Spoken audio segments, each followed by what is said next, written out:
नमस्कार, स्वागत है आप सभी का मेरे इस यूट्यूब चैनल पे। मेरा नाम है चंदन सिन्हा। आज की ये वीडियो थोड़ी अनयूजुअल होने वाली है क्योंकि बहुत दिनों बाद मैंने एक नए वीडियो बनाने की परिकाष्ठा की है। और ये वीडियो थोड़ी अनयूजुअल होने वाली है क्योंकि इस वीडियो में मैं अपने अध्यात्म और ऐसी चीज़ों के बारे में डिस्कस करना चाहूँगा जो कि बहुत पर्सनल है मेरे लिए। मैं यूजुअली ऐसे वीडियोस बनाता नहीं। अगर आपने मेरे पुराने वीडियोस देखे होंगे इस चैनल पे तो they are highly polished in a sense, और वो स्क्रिप्ट है, उस प्रॉपर तरीके से शॉट किए गए हैं, प्रॉपरली एडिटेड है और सब चीज़ें हैं। इस वीडियो में ऐसा कुछ नहीं होगा। मैं बस वन टू वन वार्ता करना चाहता हूँ जो भी इस वीडियो को देख रहे हैं, ताकि मैंने जो चीज़ें कुछ इस साल सीखी है वो उस चीज़ को मैं बाकी सब को बता सकूं।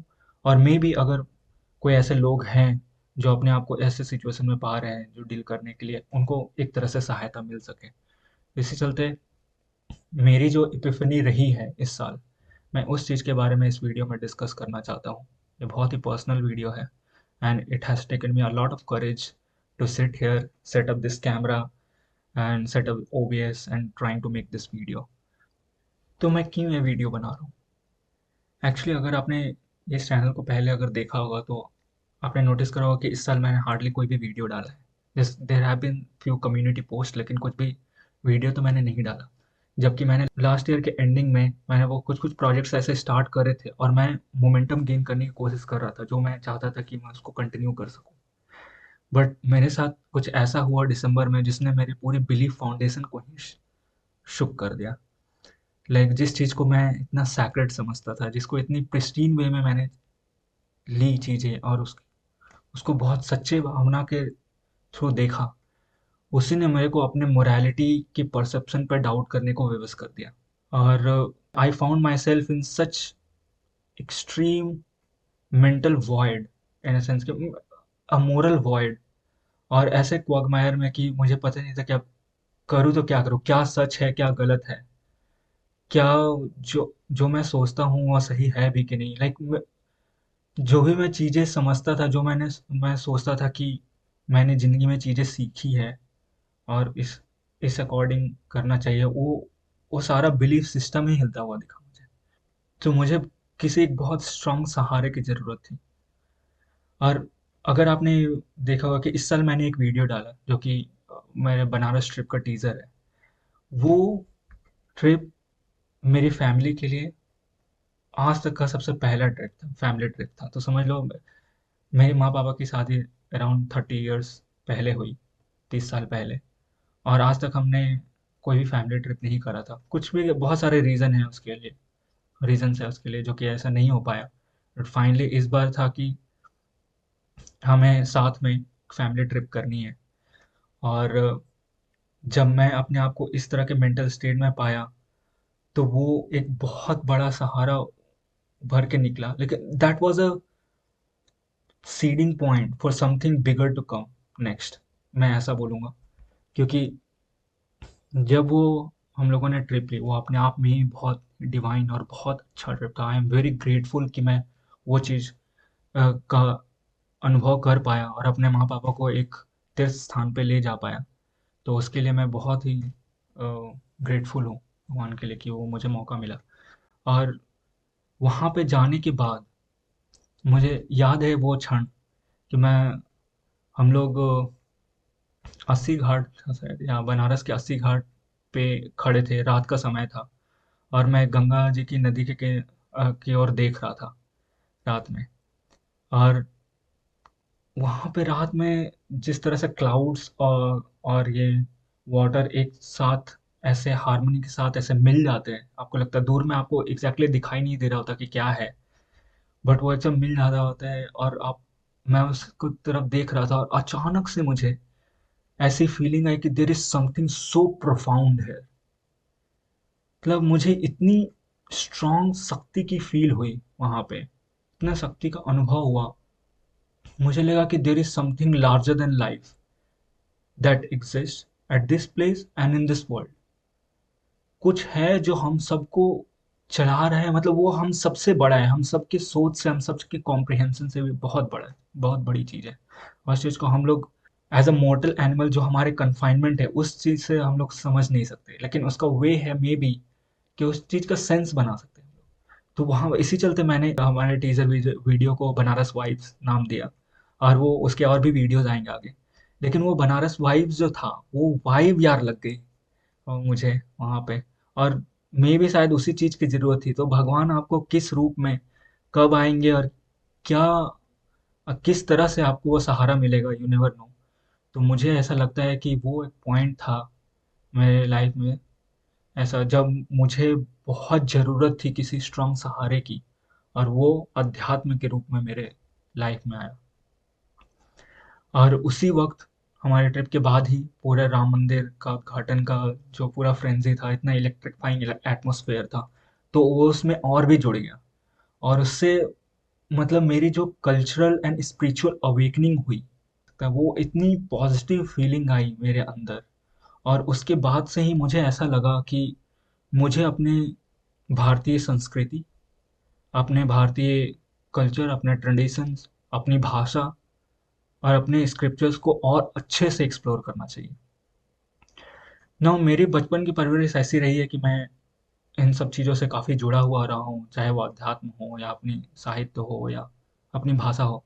इनफैक्ट मेरी प्राथमिक शिक्षा तो सरस्वती शिशु विद्या मंदिर से हुई, जिसके लिए मैं बहुत ग्रेटफुल हूँ, क्योंकि वहाँ पे ही जो हमें संस्कार मिले वो आज तक मुझे गाइड करते हैं। इवन हमारे घर में भी हमेशा प्रायोरिटी दी गई है कि हम लोग अच्छे वे में एक्ट करें, हमें अच्छी चीज़ें ही सिखाई गई, और हम लोग हमेशा से अध्यात्म से जुड़े रहे हैं। मंत्र वगैरह हमारे स्कूल में मुझे याद है कि गीता की पुस्तक चलती थी, और बहुत सारे मंत्र होते थे हर चीज़ की। सुबह का प्रातः मंत्र होता था, खाने के टाइम मंत्र होता था, अ, भोजन मंत्र, हमारे छुट्टी के टाइम मंत्र पढ़ते थे, प्रार्थना होती थी, हर तरह की चीज़ें होती थी। तो उन सब से मैं काफ़ी जुड़ा रहा।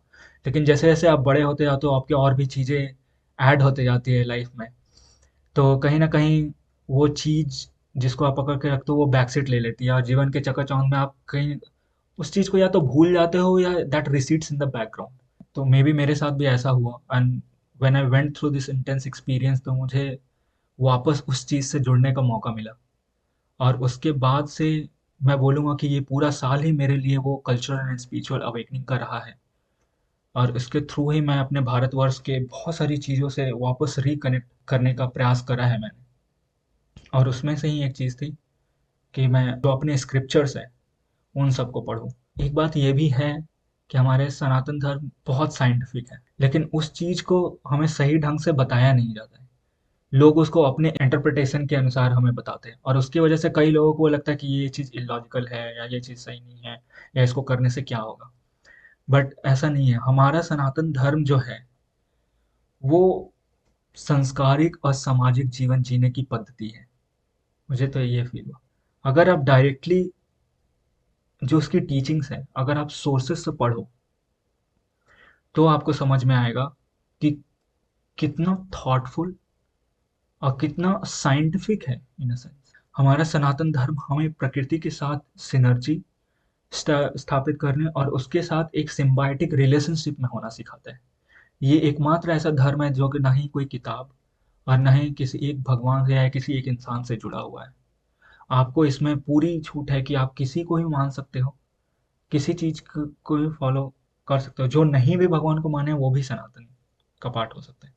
लेकिन कैसे आपको वो सिनर्जी स्टैब्लिश करके चलना है अपने एनवायरनमेंट के साथ, उस चीज की शिक्षा है। सनातन धर्म हमें अपने पंच तत्व से जो भी हमारी संरचना हुई है और पूरे ब्रह्मांड का जो सृजन है उसमें हमारा स्थान क्या है, उन सब चीज़ों के बारे में बताता है। हम कैसे उसके अभिन्न अंग हैं, उन सब के बारे में बताता है।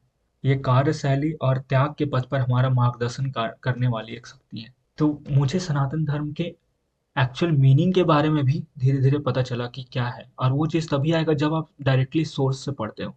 एक और चीज़ है यहाँ पे कि जब मैं इस एक्सपीरियंस से गुजर रहा था और फिर बनारस ट्रिप हुआ, उसके बाद राम मंदिर की जो चीज़ हुई, तो मेरे अध्यात्म से इतना जुड़ा हुआ, उसके बाद वो चीज़ चल रहा था।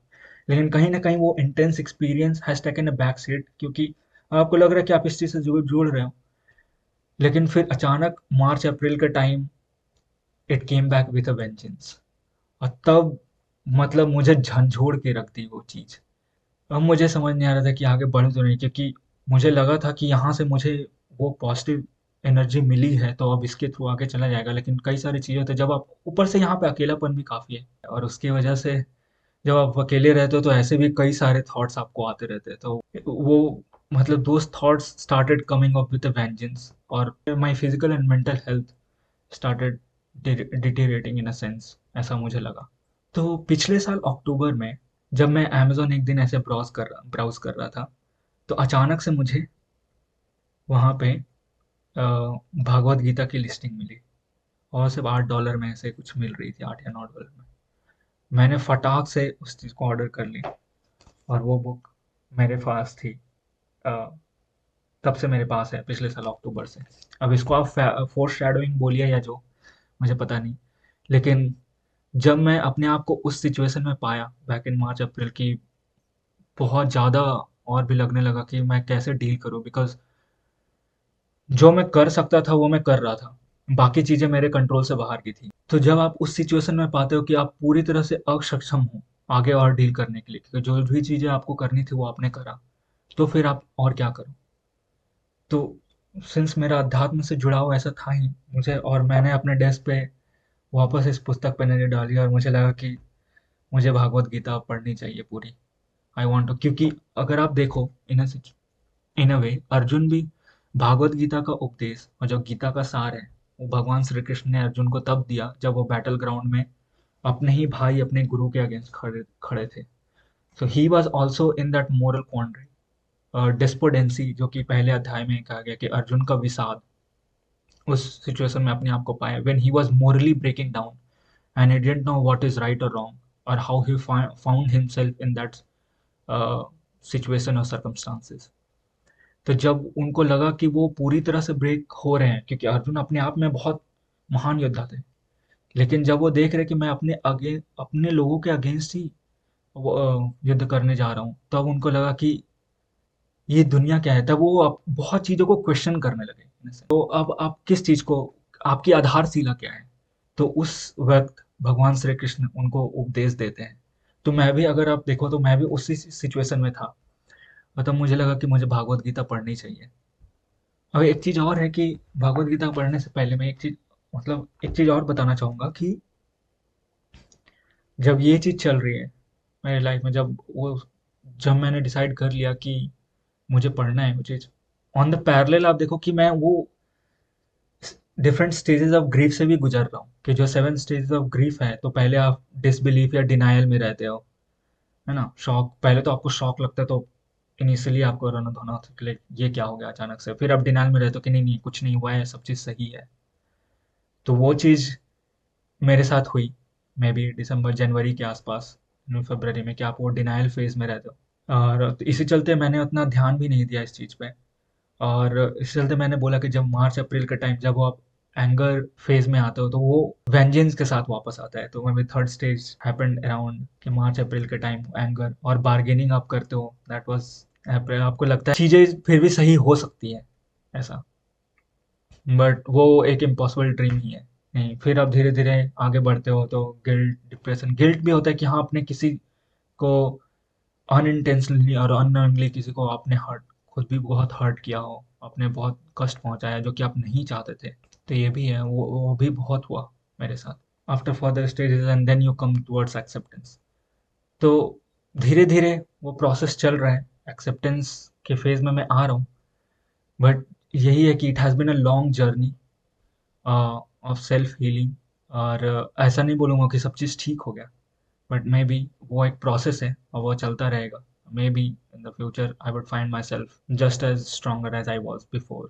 लेकिन कुछ कुछ चीज़ें हैं जो मुझे लगता है कि वो ज़िंदगी भर रहेगी, लेकिन एक तरीका होता है उस चीज़ से डील करने का।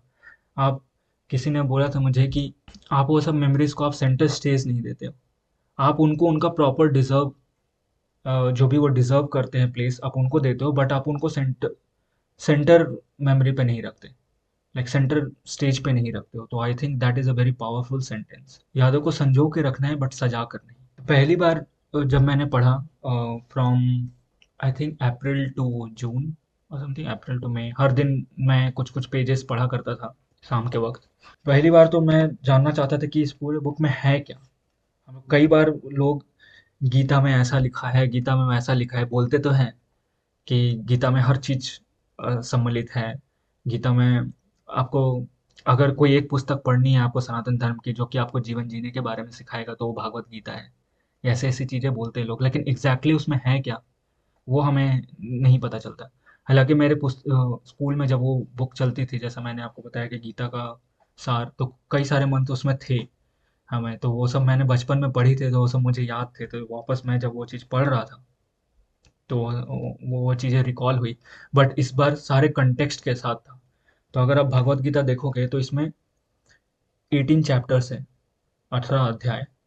अर्जुन विषाद योग है, सांख्य योग है, कर्म योग है, ज्ञान कर्म संन्यास योग है, संन्यास योग है, ध्यान योग, ज्ञान विज्ञान योग, अक्षर ब्रह्म योग, राज विद्या राज गुह्य योग, विभूति योग, विश्व रूप दर्शन योग, भक्ति योग, क्षेत्र क्षेत्र विभाग योग, गुणत्र विभाग योग, पुरुषोत्तम योग, देवासुर संपद विभाग योग, श्रद्धात्रय विभाग योग, मोक्ष संन्यास योग। ये 18 अध्याय है इस पुस्तक में। और तो मैंने ये सारे पढ़ा पहली बार, तो पूरा एंड टू एंड मैंने ऐसे पढ़ा without anything noting down, just to understand कि क्या क्या चीज़ें हैं इसमें। तो वो चीज़ मैंने जून तक करी। उसके बाद जून ऑनवर्ड्स मैंने आई थिंक फिर से जून में ही या जुलाई में मैंने फिर से ये बुक पिकअप करा। तो मैंने 2 बार भागवत गीता पढ़ी इस बार। और इस बार जो जो चीज़ें मैंने पढ़ी उसमें से जो भी सिलेक्टेड श्लोक थे, जो भी जिन चीज़ों से मैं रिलेट कर पाया, हालांकि मैं पूरे पुस्तक से ही काफ़ी रिलेट कर पाया और मुझे बहुत चीज़ इसके बारे में, बहुत चीज़ों के बारे में मालूम चली जैसे जैसे मैं भागवत गीता को पढ़ा। मैं चाहे वो कॉन्सेप्ट ऑफ सेल्फ हो या संसार की संरचना के बारे में हो, क्या एक्सपेक्टेशन बैलेंसिंग होनी चाहिए, अपने आप पे सेल्फ कंट्रोल कैसे होना चाहिए, वो सब के बारे में हो, ईश्वर से जुड़ने का सही वे क्या है, उन सब चीज़ों के बारे में हो, इन सारी चीज़ों के बारे में बताया गया है इसमें। तो वो सब सारी चीज़ें पढ़ी और जो जो चीज़ें मुझे रिलेवेंट लगी, जो मैं काफ़ी रिलेट कर पाया और मुझे लगा कि हाँ इन चीज़ को मैं नोट डाउन करके रखना चाहता हूँ, मे बी किसी को मैं बता सकूँ, बताऊंगा बाद में, या फिर इस वीडियो के थ्रू ही मैं वो सब श्लोक पढ़ूंगा। तो इसी चलते मैंने वो सब नोट डाउन करा। एक चीज़ और है कि भगवत गीता की ये खूबसूरती है, अगर आप देखो कि आप इसको किसी भी सिचुएशन में पढ़ो तो आपको कुछ ना कुछ रिलेवेंट मिल ही जाएगा और आपको बहुत कुछ सीखने को भी मिलेगा। बट आई थिंक कि इसका असली अर्थ तभी समझ में आता है जब आप अपने आप को उस तरह के मोरल क्वागमायर में पाते हो, जब आप उसी तरह के विषाद में अपने आप को पाते हो जिस तरह से अर्जुन थे, जब आपके लाइफ में कोई बहुत ही इंटेंस एक्सपीरियंस हुआ हो and that shakes your moral foundation. Again I am coming back to this term कि वो मोरल फाउंडेशन जो आप समझते हो क्या सही है क्या गलत है, जो आपके सोचने का तरीका था, जो आपका परसेप्शन था, उसका बेस, उसकी आधारशिला ही जब हिल जाती है, और जब आप अपने आप को वो डूबते को तिनके का सहारा जो बोलते हैं ना, जब आपको वो आप वो डूबता हुआ पाते हो और आपका उस पर कोई भी कंट्रोल नहीं है, तब आप सारी चीज़ों को न्यौछावर कर देते हो भगवान पे। और वही उसी दौरान अगर आप ये भागवत गीता पढ़ो तो मे बी आपको उस चीज़ का असली अर्थ समझ में आएगा कि जो इस पुस्तक में लिखी गई है वो सिर्फ श्लोक ही नहीं है, वो सिर्फ उपदेश ही नहीं है, वो जीवन की आधारशिला है। ऑब्वियसली ये तो पूरी ईश्वर की ही वाणी है, तो ईश्वर से ज़्यादा और कौन ही जान सकते हैं। आपको वो सब चीज़ जानने को मिलेगा और आपको असली अर्थ नॉर्मल सिचुएशन में भी समझ में आ सकता है। लेकिन यह है कि जब आप वो इस तरह के इंटेंस एक्सपीरियंसेस से गुजरते हो तो मे बी वो जो हिट करती है ना, वो अलग ही है। मतलब तब आपको लगता है हाँ यार, मतलब सच में जो लोग बोलते थे कि अ, अगर कोई एक बुक पढ़ सकते हो तो वो भागवत गीता है, सच में ऐसा है। और मुझे तो बहुत हिम्मत मिली, इसी चलते मैं ये वीडियो बना रहा हूँ ताकि मैं दूसरों को भी इंकरेज कर सकूँ इन अ सेंस, मे भी एक तरह से सहायता कर सकूँ कि जब आपको लगे कि आपके पास और कोई रास्ता नहीं है ग्रीफ से डील करने का, लॉस से डील करने का, आपके वो सेकंड मोरल फाउंडेशन से डील करने का, तो आपके पास एक रास्ता है, भागवत गीता। तो ये तो हो गया बैकग्राउंड कि कैसे मैं अपने अध्यात्म से जुड़ा, अपने संस्कृति से जुड़ा, अपनी भाषा से जुड़ा। अगर आप देखो तो मैं ये वीडियो हिंदी में बना रहा हूँ, जबकि आज से पहले मेरे सारे वीडियोस इंग्लिश में रहे हैं। लेकिन मैं चाहता था कि मैं अपनी भाषा में ही वीडियोस बनाऊं। इवन गोइंग फॉरवर्ड मुझे लगता है कि मेरी वीडियोस हिंदी प्लस इंग्लिश में रहेंगे ताकि मैं अपने ऑडियंस से जुड़ सकूं। ऐसे बहुत सारे चैनल्स हैं यूट्यूब पे जो इंग्लिश में वीडियोस बनाते हैं और आपको हर तरह के टॉपिक्स उनसे मिल जाएंगे, लेकिन मैं अपनी डेमोग्राफी, अपने जो लोग हैं जो कि हिंदी को ज़्यादा प्राथमिकता देते हैं, मैं उनसे जुड़ना चाहूँगा। तो ये तो रहा मेरा बैकग्राउंड एक स्पिरिचुअल एंड कल्चरल अवेकनिंग का। तो उसके बाद मैंने जो जो कुछ कुछ श्लोक जो नोट डाउन करे हैं भागवत गीता के, मैं वो आपको पढ़ना चाहूँगा। तो ये वीडियो लंबा होने वाला है इस सेगमेंट के बाद, करीब 70 या 80 श्लोक हैं। तो मैं पढ़ूंगा तो सारा ही इसमें, बट मे बी जब मैं एडिटिंग कर रहा हूँ तो कुछ कुछ श्लोक मैं कट कर दूंगा बाद में, तो वो देखता हूँ मैं आगे। लेकिन अभी मैं सारे श्लोक पढ़ूंगा, और अगर मेरे दिमाग में कुछ चीज़ आए उस दौरान तो मैं उसको डिस्कस करूंगा इस वीडियो में। तो इसी के साथ मैं कुछ श्लोक पढ़ना चाहूँगा भगवत गीता से, जो भी मैंने नोट डाउन करा है। तो आप जैसा देख सकते हैं, मैंने काफ़ी एक्सटेंसिव इसके नोट्स बनाए हैं। तो ये पूरा श्लोक है जो मैंने, और ये संस्कृत टू इंग्लिश है मैं तो, क्योंकि जो मैंने जो पुस्तक खरीदी थी ये भागवत गीता की, ये इसमें संस्कृत टू इंग्लिश ट्रांसलेशन है। भगवत गीता में क्या है, पहले तो इन्वोकेशन एंड वेनरेशन है, जिसमें ईश्वर की ध्यान करते हैं हम लोग। और पहला चैप्टर जो अर्जुन विषाद योग है, अर्जुन अपने विषाद के बारे में बताते कि वो किस चीज़ से गुजर रहे हैं, उनको कैसा फील हो रहा है बैटल फील्ड पे। तो उस चीज़ को हम लोग स्किप करेंगे और डायरेक्टली मैं दूसरे अध्याय से स्टार्ट करूँगा, क्योंकि ये ज़्यादा रिलेवेंट रहेगा। और दूसरा अध्याय का नाम है सांख्य योग, द पाथ ऑफ संख्या। तो पहले के कुछ चैप्टर्स सेल्फ को डेडिकेटेड है, कि जो सेल्फ है, जो आत्मा है, जो आत्म और आत्मा स्व, वो कैसे इम्पेरिसेबल है और वो कैसे ट्रांसफर होती है from one thing to another, तो उसके बारे में बताया गया है। तो इम्पेरिसेबल सेल्फ और सेंस ऑर्गन्स के बारे में।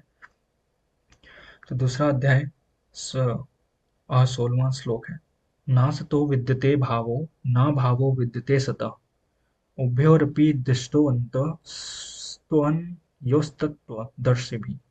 The unreal has no existence, and the real never ceases to be.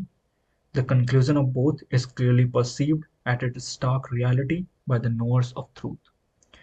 Then हम लोग आते हैं तीसरे अध्याय में, जो कि तीसरा अध्याय है कर्म योग। अब आप ये भी चीज नोटिस करोगे कि जैसे जैसे मैं आगे बढ़ते जाता हूँ, पहले के कुछ चैप्टर्स में मैंने ज्यादा श्लोक नोट डाउन नहीं करे, लेकिन आगे बहुत सारे श्लोक जो हैं जो मुझे और भी रिलेवेंट लगने लगे। तो जो भी मुझे रिलेवेंट लगे उस टाइम पे, वो चीज़ मैंने नोट डाउन करा है। आपकी सोच हरदम एक जैसी नहीं रहती, तो कभी आपको कुछ और हिट करेगा, कभी कुछ और हिट करेगा, लेकिन मैंने इन सारे श्लोक के थ्रू यही कोशिश करी है कि जो भी उसका सार है, जो भी उसके समरीज है कुछ कुछ श्लोक में, उन सबको कैप्चर कर सकूं। तो ये तीसरा श्लोक कर्म योग में भगवान कहते हैं, श्रेयान् स्वधर्मो विगुणः परधर्मा स्वनुष्ठितात् स्वधर्मे निधनम श्रेया परधर्मो भयावह। अब ये मुझे याद है कि ये श्लोक मैंने पढ़ा है अपने बचपन में गीता में। तो ये कहते हैं, it is better to perform one's natural prescribed duty even though tinged with faults than to imitate another's duty that's perceived to be perfect. Even death in the cause of one's inborn dharma is better, while following the dharma of others is fraught with fear. तो अपना जो धर्म है आप उसको समझिए, आप उसको निभाइए, इंस्टेड ऑफ कि दूसरा कोई क्या कर रहा है उस चीज़ को इमिलेट करना, या उस चीज़ को अपना धर्म समझना, उस चीज़ से बचने के लिए। तो भगवान इसके बारे में कहते हैं। नेक्स्ट श्लोक है तीसरा अध्याय का 42nd श्लोक, इंद्रियाणि प्राणा हुरिन्द्रियेभ्यः परं मनः मनस्सस्तु परा बुद्धिर्यो बुद्धे परतस्तु स. The sense organs are said to be higher up to the sense objects, and superior to the sense organs is the mind, and higher still is the intellect. But what is infinitely higher is the self. तो जो self की क्या importance है, आप देखोगे कि दूसरे तीसरे अध्याय में काफ़ी इस चीज़ के बारे में बताया गया है। मैंने तो एक दो श्लोक ही लिखे हैं, लेकिन सेल्फ पे काफ़ी एक्सटेंसिव डिस्कशन है यहाँ पे। देन हम लोग आते हैं चौथे अध्याय में। चौथा अध्याय है आपका ज्ञान कर्म संन्यास योग। तो उसके 39 श्लोक में भगवान कहते हैं, श्रद्धावान लभते ज्ञानम तत्परः संयतेन्द्रियः ज्ञानम लब्ध्वा पराम शान्तिं चिरेणाधिगच्छति. A man full of faith, zeal, and self-control attains knowledge, and once that is gained, he forthwith achieves supreme peace. कुछ करने की इच्छा है, जो जिल है, एंड देन आपको अपने खुद पे नियंत्रण है, तो आपको जो असली ज्ञान है उसकी प्राप्ति होगी। और जब आप उस चीज़ को पा लेते हो, देन आपको एक शांति का अनुभव मिलता है। कमिंग टू फिफ्थ चैप्टर, जो पांचवा अध्याय है, वो है संन्यास योग। और उसके 27वां और 28वां श्लोक को मैंने यहाँ पे नोट डाउन करा है। इसमें कहते हैं, स्पर्शान कृत्वा बहिर्बाह्य स्वक्षु स्रवेवांतरे भ्रुवो प्राणापानो समो कृत्वा नासाभ्यन्तरचारिण यतेन्द्रिय मनो बुद्धिर्मुनिर्मो मोक्षपरायण विगतिक्षाभ्य क्रोधो यः सदा मुक्त एव स।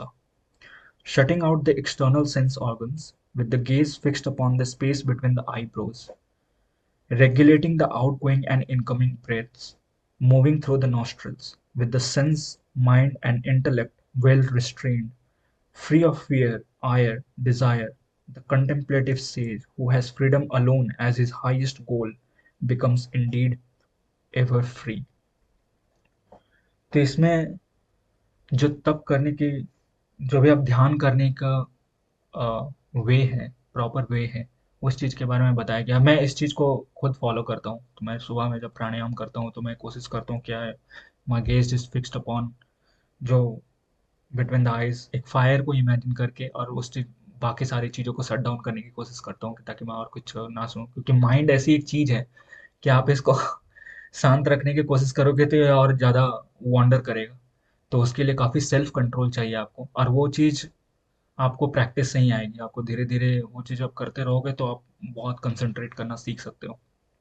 तो ये चीज़ मेरे को बहुत फ़ायदा करी है। और अभी मैं, ऐसा ही नहीं हो कि मैं परफेक्ट हूँ, लेकिन मैं कोशिश करता हूँ कि मैं इस तरीके से ध्यान करूँ। और जब भी मैं प्राणायाम करता हूँ तो उससे पहले, जो मेडिटेशन लोग बोलते हैं आजकल, हर चीज़ को तो वेस्टर्नाइज कर दिया गया है, लेकिन ये चीज़ मेडिटेशन हमें हमेशा से ही हमारे संस्कृति में रही है। तो मेडिटेशन करने के टाइम इस तरीके से, इस प्रॉपर वे में आप मेडिटेट कर सकते हो। फिर आते छठे अध्याय में। तो छठा अध्याय है ध्यान योग। इसमें ध्यान करने की, द पाथ ऑफ मेडिटेशन। उसके पांचवें श्लोक में बोलते हैं, उद्धरेदात्मनात्मानं नात्मानमवसादयेत् आत्मैव ह्यात्मनो बुद्धिरात्मैव रिपुरात्मनः. Through the self, one should always essay to raise himself higher, never allowing to himself to be degraded lower. Verily, the self alone is one's best friend, and the self alone one's worst foe. तो again self पे आते हुए, अगर आप देख रहे हो कि छठा अध्याय चल रहा है, फिर भी भगवान सेल्फ के बारे में इतनी चीज़ें बताई जा रही है। तो सेल्फ की काफ़ी इंपॉर्टेंस है पूरे भागवत गीता में ही, कि वो आप अपने अंदर की चीज़ों को समझो, अपने स्वयं को समझो, तो आप दुनिया को समझ सकते हो। देन छठा श्लोक है, बंधुरात्मात्मनस्तस्य येनात्मैवात्मना जितः अनात्मनस्तु शत्रुत्वे वर्तितात्मैव शत्रुवत्. To one who has conquered the self by his self, the self has served as one's friend, whereas unto the uncontrolled man, the self itself becomes adverse, like an adversary. तो अपने आप को कितना काबू करने की कितनी ज़रूरत है, और आप अपने सेल्फ को अपना बेस्ट फ्रेंड भी बना सकते हो, अपना वर्स्ट फो भी। तो यही है कि मुझे, जब मैं उस फेज से गुजर रहा था, तो मुझे इस चीज़ को समझना था कि मुझे ही खुद इससे डील करना है, और मैं या तो अपने आप की मदद कर सकता हूँ जी, सामने रख के मैं, या फिर मैं अपने आप को और भी बर्बाद कर सकता हूँ चीज़ों को, इन अ सेंस। तो 17वें श्लोक में, युक्ताहार विहारस्य युक्तचेष्टस्य कर्मसु युक्तस्वप्नावबोधस्य योगो भवति दुःखः. One with a well-balanced disposition, who is moderate in eating, moving around, working, sleeping, walking, achieves success in yoga, which is to the destroyer of all miseries.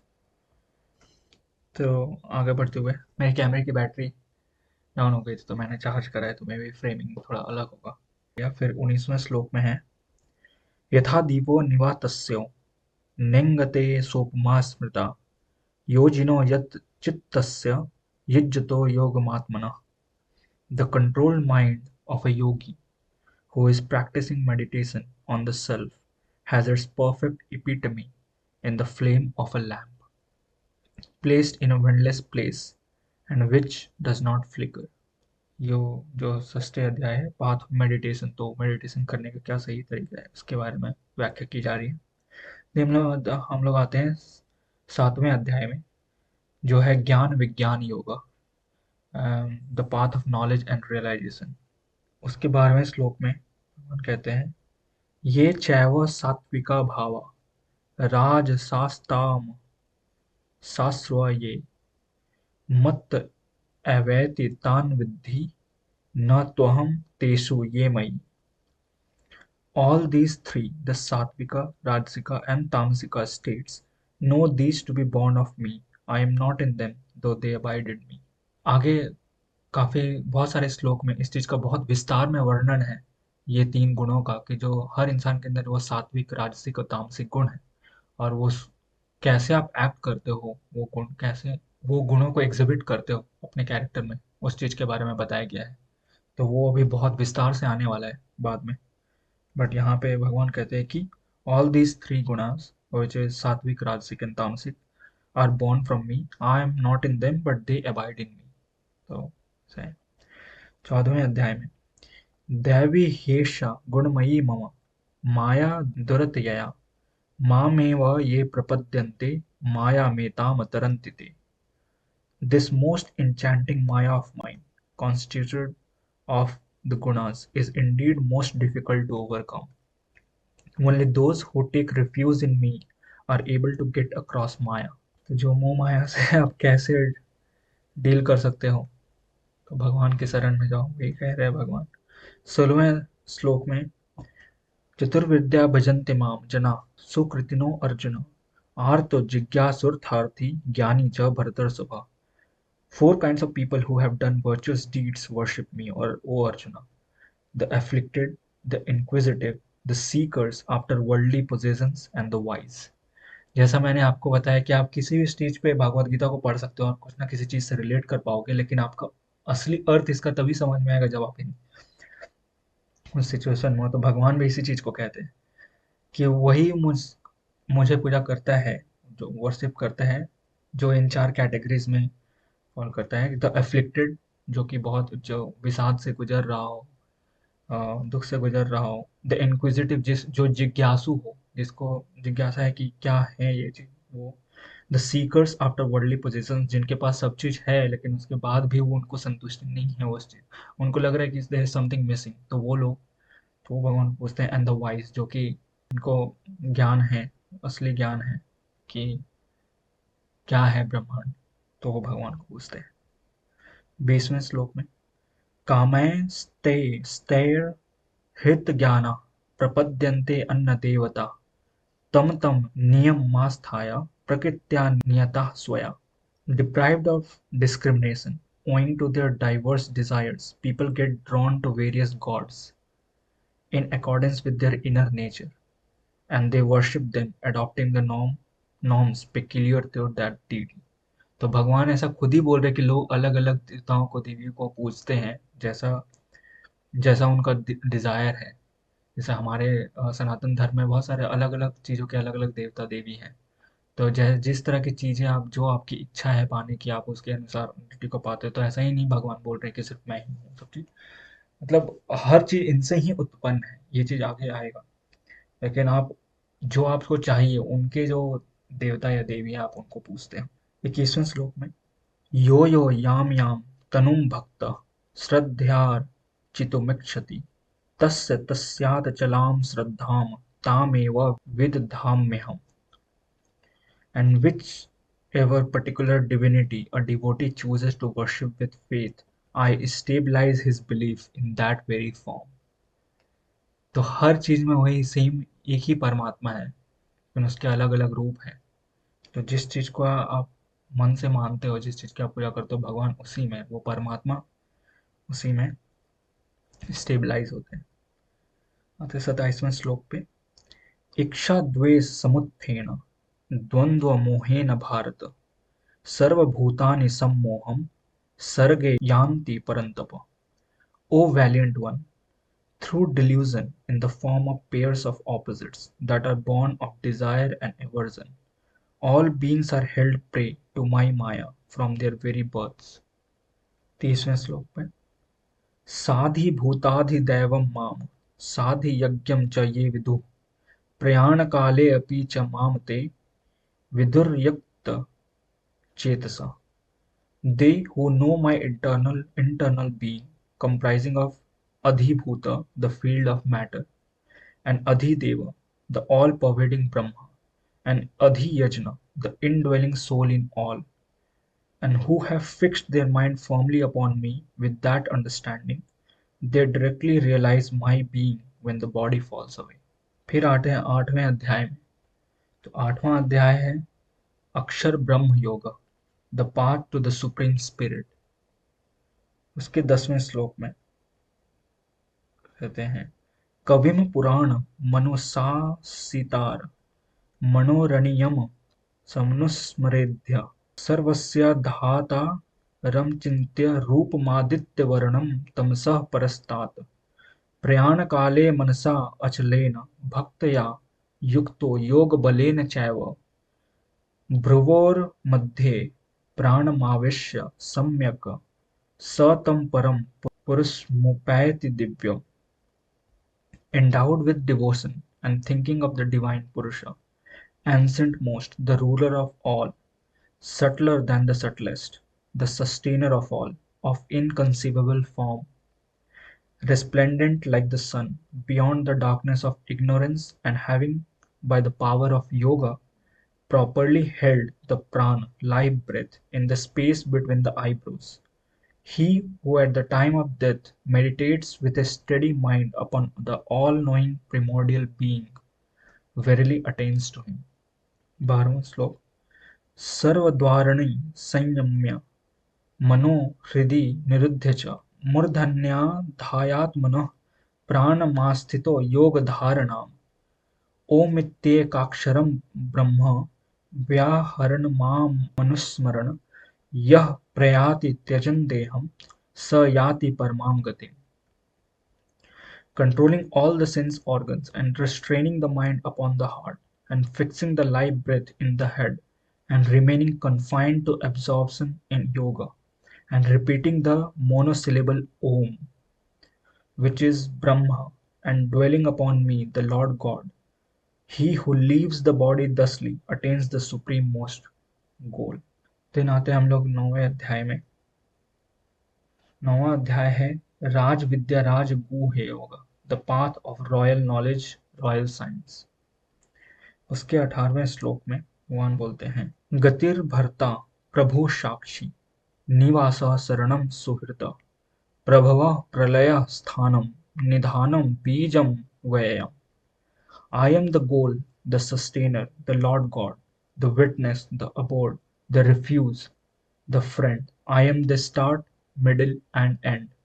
I am the sustenance, the repository, and the eternal seed of life. 22वें श्लोक में अनन्याश्रितवन्तयन्तो माम ये जनाः पर्युपासते तेषां नित्याभियुक्तानां योगक्षेमं वहाम्यहम्. But for the devout who, loving no one else, constantly think of me, who worship me through meditation, for such devotees, ever united with me in thoughts and deeds, I myself look after their welfare and attend to all their needs. तो अगर आप सब चीज़ भगवान को निछावर कर दो तो वो आपकी हर तरह से सहायता करेंगे. फिर हम लोग आते हैं 10वें अध्याय में. 10वां अध्याय है विभूति योग, ग्लोरीज ऑफ द डिवाइन. उसके 4थे और 5वें में ये श्लोक है, बुद्धिर्ज्ञानम सम्मोह क्षमा सत्यम दमः राम शमः सुखम दुखम भवो अभावो भयम चाभ्यमेव च अहिंसा समता तुष्टिस्तपो दानम यशो अयसः भवन्ति भावा भूतानां मत्त एव पृथग्विधा. Discrimination, knowledge, non-delusional understanding, forbearance, veracity, self-control, tranquility, happiness and misery, evolution and dissolution, fear and also fearlessness, non-injury, equanimity, contentment, austerity, charity, fame and obloquy. These different dispositions and circumstances of beings are indeed born of me. तो इसमें तो ये भगवान ने बोल दिया कि जो भी जिस तरह की चीज़ें आप फील करते हो, जिस तरह जो भी चीज़ आपको पता है जो भी आपके कैरेक्टर्स है वो सब मेरे से ही उत्पन्न है। तो आप एक माध्यम हो, वो उनके खुद के कैरेक्टर के मैनिफेस्टेशन का। 10वें अध्याय के 12वें और 13वें श्लोक में अर्जुन कहते हैं, भगवान से पूछते हैं, परम ब्रह्म परम धाम पवित्रम परमम भवान पुरुषम शाश्वतम दिव्यमादि देवमजम विभोम आहुस्त्वामृश्य सर्वे देवर्षिनार दस्तथा असितो देवलो व्यासः स्वयं चैव ब्रवीषि मे। Arjuna said, "You are the transcendent eternal, the supreme abode, the holy most. All the rishis, the blessed Naradas and sages Asita and Devala and Vyasa speak of you as the eternal divine Purusha, the primal deity, unborn and all-pervading, and you too are telling me so from your own lips." तो जो भी मुझे आज के संत और सभी ऋषि मुनि जो मुझे बताते थे, और आप खुद अपने मुंह से वो उस चीज को बोल रहे हो, तो तब मैं समझ रहा हूँ कि वो मुझे जो शिक्षा देते थे उसका इसलिए अहमियत क्या है। 19वें श्लोक से 38वें श्लोक तक 10वें अध्याय में भगवान मैं क्या हूँ उसके कुछ उदाहरण देते हैं। तो मैं वो सारे श्लोक को नोट डाउन नहीं करा, जस्ट मैंने कर दिया कि भगवान उसके बारे में विस्तार से भगवान ने अपने बारे में डिस्क्राइब करा है वहाँ पे। देन 42वें श्लोक में, अथवा बहुनैतेन किम ज्ञातेन तवार्जुन विष्टभ्यामिदं प्रसन्नमेकांसेन स्थितो जगत्। But of what avail is knowing all this in detail, O Arjuna? Know the essence. I exist pervading and sustaining the entirety of existence by a mere fraction of my being. तो ये जब अपने बारे में पूरे व्याख्या करते हैं विस्तार में, उसके बाद भगवान उस सब का सार वही बताते हैं कि I exist pervading and sustaining the entirety of existence. जितनी भी ये पूरी एग्जिस्टेंस है ब्रह्मांड की, उसमें मैं सब में फैला हूँ। I have pervaded all this, और मैं ही सस्टेन करता हूँ उस चीज को by the mayor fraction of my being. तो भगवान कितने बड़े होंगे, मतलब उनका स्वरूप, नॉट जस्ट फिजिकल फॉर्म। अभी आगे देखोगे कि भगवान मैनिफेस्ट और अनमैनिफेस्ट फॉर्म के बारे में बात करते हैं।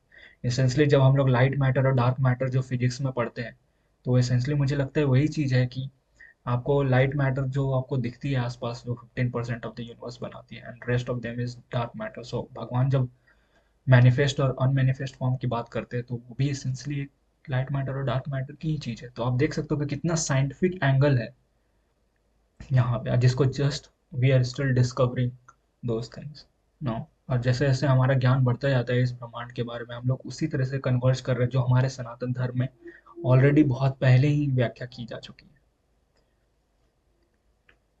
देन आता है हम लोग 11वें अध्याय में। 11वां अध्याय है विश्व रूप दर्शन yoga, the vision of the universal divine form. इसमें भगवान अपने विराट स्वरूप को दिखाते हैं और इसके बारे में व्याख्या है। तो 11वें अध्याय में अगर आप भागवत गीता देखो तो उसमें 3 मेन कैरेक्टर है। पहला तो भगवान श्री कृष्ण, जो अपना विराट रूप में है, जो गीता का सार, गीता का उपदेश दे रहे हैं अर्जुन को। सेकंड इज अर्जुन, जो कि मोरल डिलेमा में है और वो भगवान से उपदेश ले रहे हैं। और तीसरा है संजय। तो संजय एक बहुत इंटरेस्टिंग कैरेक्टर था, क्योंकि उनको भगवान ने वरदान दिया था कि वो दूर से भी चीजों को देख सकते हैं। तो वही संजय ने जो देख रहे हैं वो धृतराष्ट्र के पास है, धृतराष्ट्र जो कौरवों के पिता थे। और उनको वो अपने ज्ञान चक्षु से वो चीज को देख रहे हैं कि बैटल ग्राउंड में क्या चल रहा है, और इस चीज को कन्वे कर रहे हैं यहाँ पे धृतराष्ट्र को। तो यहाँ पे 11वें अध्याय में संजय कहते हैं, एव मुक्त्वा ततो राजन महायोगेश्वरो हरि दर्शयामास पार्थाय परमं रूपमैश्वरम् अनेक वक्त्र नयन मनेकाद्भुत दर्शनम् अनेक दिव्याभरणं दिव्यानेकोद्यतायुधं दिव्यमाल्याम्बरं माल्याम्बरधरं दिव्यगन्धानुलेपनं सर्वाश्चर्यमयं देवं नंदं विश्वतोमुखम्। अब यहाँ पे भगवान के विराट स्वरूप के बारे में, जो भगवान ने अपने अर्जुन को अपना ज्ञान चक्षु देकर अपना विराट स्वरूप दिखाया, उस चीज को संजय भी देख सकता है और उस रूप की वो व्याख्या कर रहे हैं यहाँ पे धृतराष्ट्र को। तो संजय कहते हैं, O king, having spoken thus, Hari the great lord of yoga forthwith revealed to Arjuna his glorious celestial form। तो अपने celestial form को दिखाते हैं, having faces on every side with innumerous mouths and eyes of many wonderful vistas, bedecked with myriad divine ornaments, wielding legions of celestial weapons, embellished with supernal garlands and vestments, anointed all over with heavenly fragrances, a figure infinite and resplendent, replete with wonders.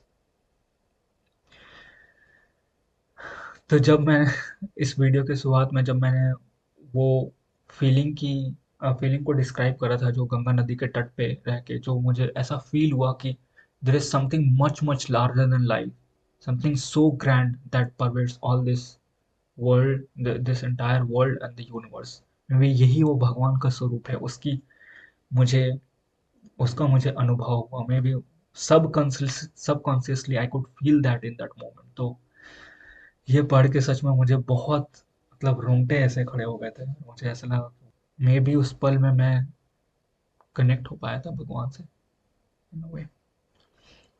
Then आते 16वें श्लोक पे। अर्जुन कहते हैं, अनेक बाहुदर वक्त्र नेत्रम पश्यामि त्वाम सर्वतो अनंत रूपम नान्तं न मध्यम न पुनस्तवादिम पश्यामि विश्वस्वेर Vishwarupa. Arjuna said, O Lord of the universe, I behold thee endowed with innumerous arms, torsos, mouths, eyes, and possessing infinite forms extending on all sides. But O thou being of universal form, I see not the end, nor the middle, nor the origin of thine. तो वो infinite form है कि उसका कोई भी start middle और and नहीं है। उस चीज को अर्जुन ऐसा बोल रहे हैं। तो ये इस अध्याय में भगवान अपने विराट स्वरूप को दिखाते हैं और उसके बारे में काफी डिटेल में वर्णन है। तो ठीक है, अब आते हैं हम लोग 12वें अध्याय में। वो है भक्ति योगा, द पाथ ऑफ भक्ति।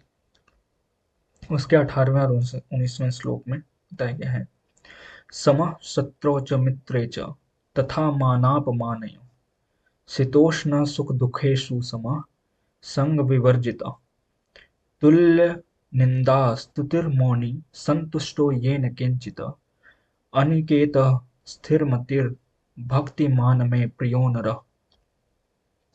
Free of attachments, alike to friend and foe, the same in honor and disgrace, equanimous in joy, sorrow, heat, cold, and such pairs of dualities, reticent, he who takes praise and reproach alike, who is content with any available means of subsistence, who entertains no sense of ownership or attachment with respect to the dwelling place, who is given to contemplation, and is of unflinching steady mind, such a devotee of mine is dear to me। तो भगवान बताते हैं कि भगवान की भक्ति करने का सही तरीका क्या है। तो मतलब बहुत स्टोइक बनना पड़ेगा। तो कुछ कुछ ऐसी चीजें हैं भागवत गीता में, अगर आप देखो पढ़ोगे तो भगवान कहते हैं कि जो बहुत स्टोइक है उसके लिए बहुत कठोर तप करना पड़ेगा उस चीज को समझने के लिए। बट ये है कि आप अपने लेवल पे जितना हो सके, ऑब्वियसली किसी को ईजिली तो चीजें मिलती नहीं है, तो भगवान को पहुंचने के लिए भी आपको तप करना पड़ता है। पहले तो सतयुग में हजारों हजारों साल तक तप करते थे। तो वही है कि आपको कुछ कुछ इसमें से कैरेक्टर लेना पड़ेगा और उसको समझना पड़ेगा कि आप अभी के हिसाब से अपने नॉट कन्वीनियंस बट जो आपकी सिचुएशन है उसके हिसाब से आप कितना कर सकते हो उस डिवाइन फॉर्म को रीच करने के लिए। तो आप उसको इस श्लोक से समझ सकते हो। देन आते 13वें अध्याय में। 13वां अध्याय है क्षेत्र क्षेत्रज्ञ विभाग yoga of the body and the embodied soul. उसके 7वें 8वें 9वें 10वें और 11वें श्लोक में ये वर्णन है। तो ये मैंने पूरा एक साथ नोट डाउन करा है। और अब से आप नोटिस करो कि मैंने न्यूमरल्स भी हिंदी में ही लिखना स्टार्ट करा था, क्योंकि मैं ये भी चाहता था कि अपने हिंदी न्यूमरल्स को सीखूं। हालांकि मुझे आता है वो लिखना हमेशा से ही। तो मैंने सोचा कि मैं रोमन न्यूमरल्स क्यों श्लोक को ऐसे लिख रहा हूँ। तो मैं नंबर्स भी हिंदी में लिखना स्टार्ट किया यहाँ पे। तो श्लोक पे आते हैं। अमानित्वम दम्भित्वमहिंसा क्षान्तिरार्जवम् आचार्योपासनं शौचं स्थैर्यमात्मविनिग्रहः इन्द्रियार्थेषु वैराग्य मन अहंकार एव च जन्म मृत्यु जरा व्याधि दुख दोषानुदर्शनम् असक्तिरनभिस्वङ्गः पुत्रदार गृहादिषु नित्यं च समचित्तत्वमिष्ठानिष्टम् निष्ठोपतिषु मयि चानन्य योगन भक्तिरव्य विभाचारिणी विविक्त देश से वित्तमर मरतिर जन संसदि अध्यात्म ज्ञान नित्यत्वं तत्त्वज्ञानार्थ दर्शनम् एतज्ज्ञानमिति प्रोक्तं ज्ञानं यदतो अन्यथा humility, freedom from hypocrisy, non-violence, forbearance, uprightness in speech and deeds, devout service to the Guru, internal and external purity, steadiness, self-control, dispassion for sense objects, absence of egoism, pondering repeatedly on the pain and evil inherent in birth, death, old age, and disease, non-attachment, and non-identification in respect to spouse, children, home, etc. A constant equipoise of mind in both favorable and unfavorable circumstances. Unwavering devotion to me through the yoga of non-separation.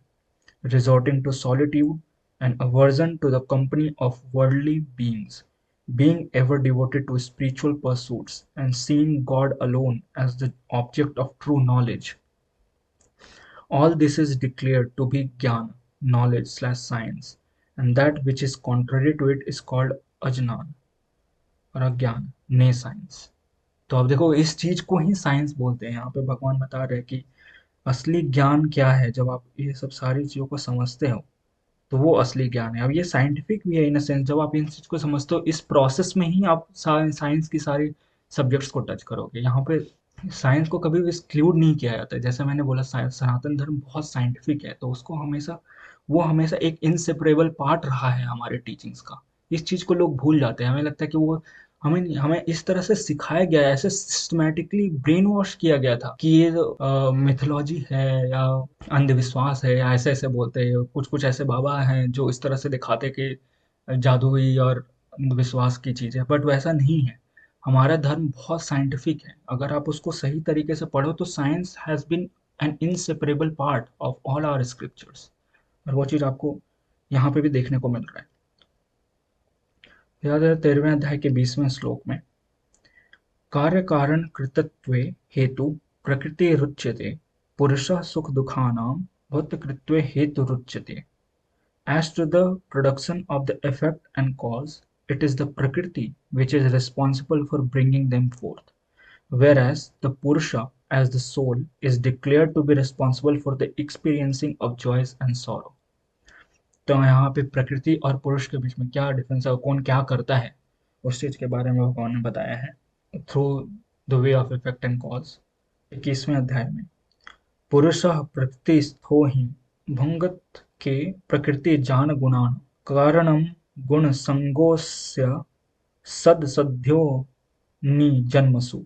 The soul, Purusha, which dwells in Prakriti, experiences the gunas which are born of Prakriti, and it is its attachment to those gunas which becomes causative for its rebirths in circumstances good or bad.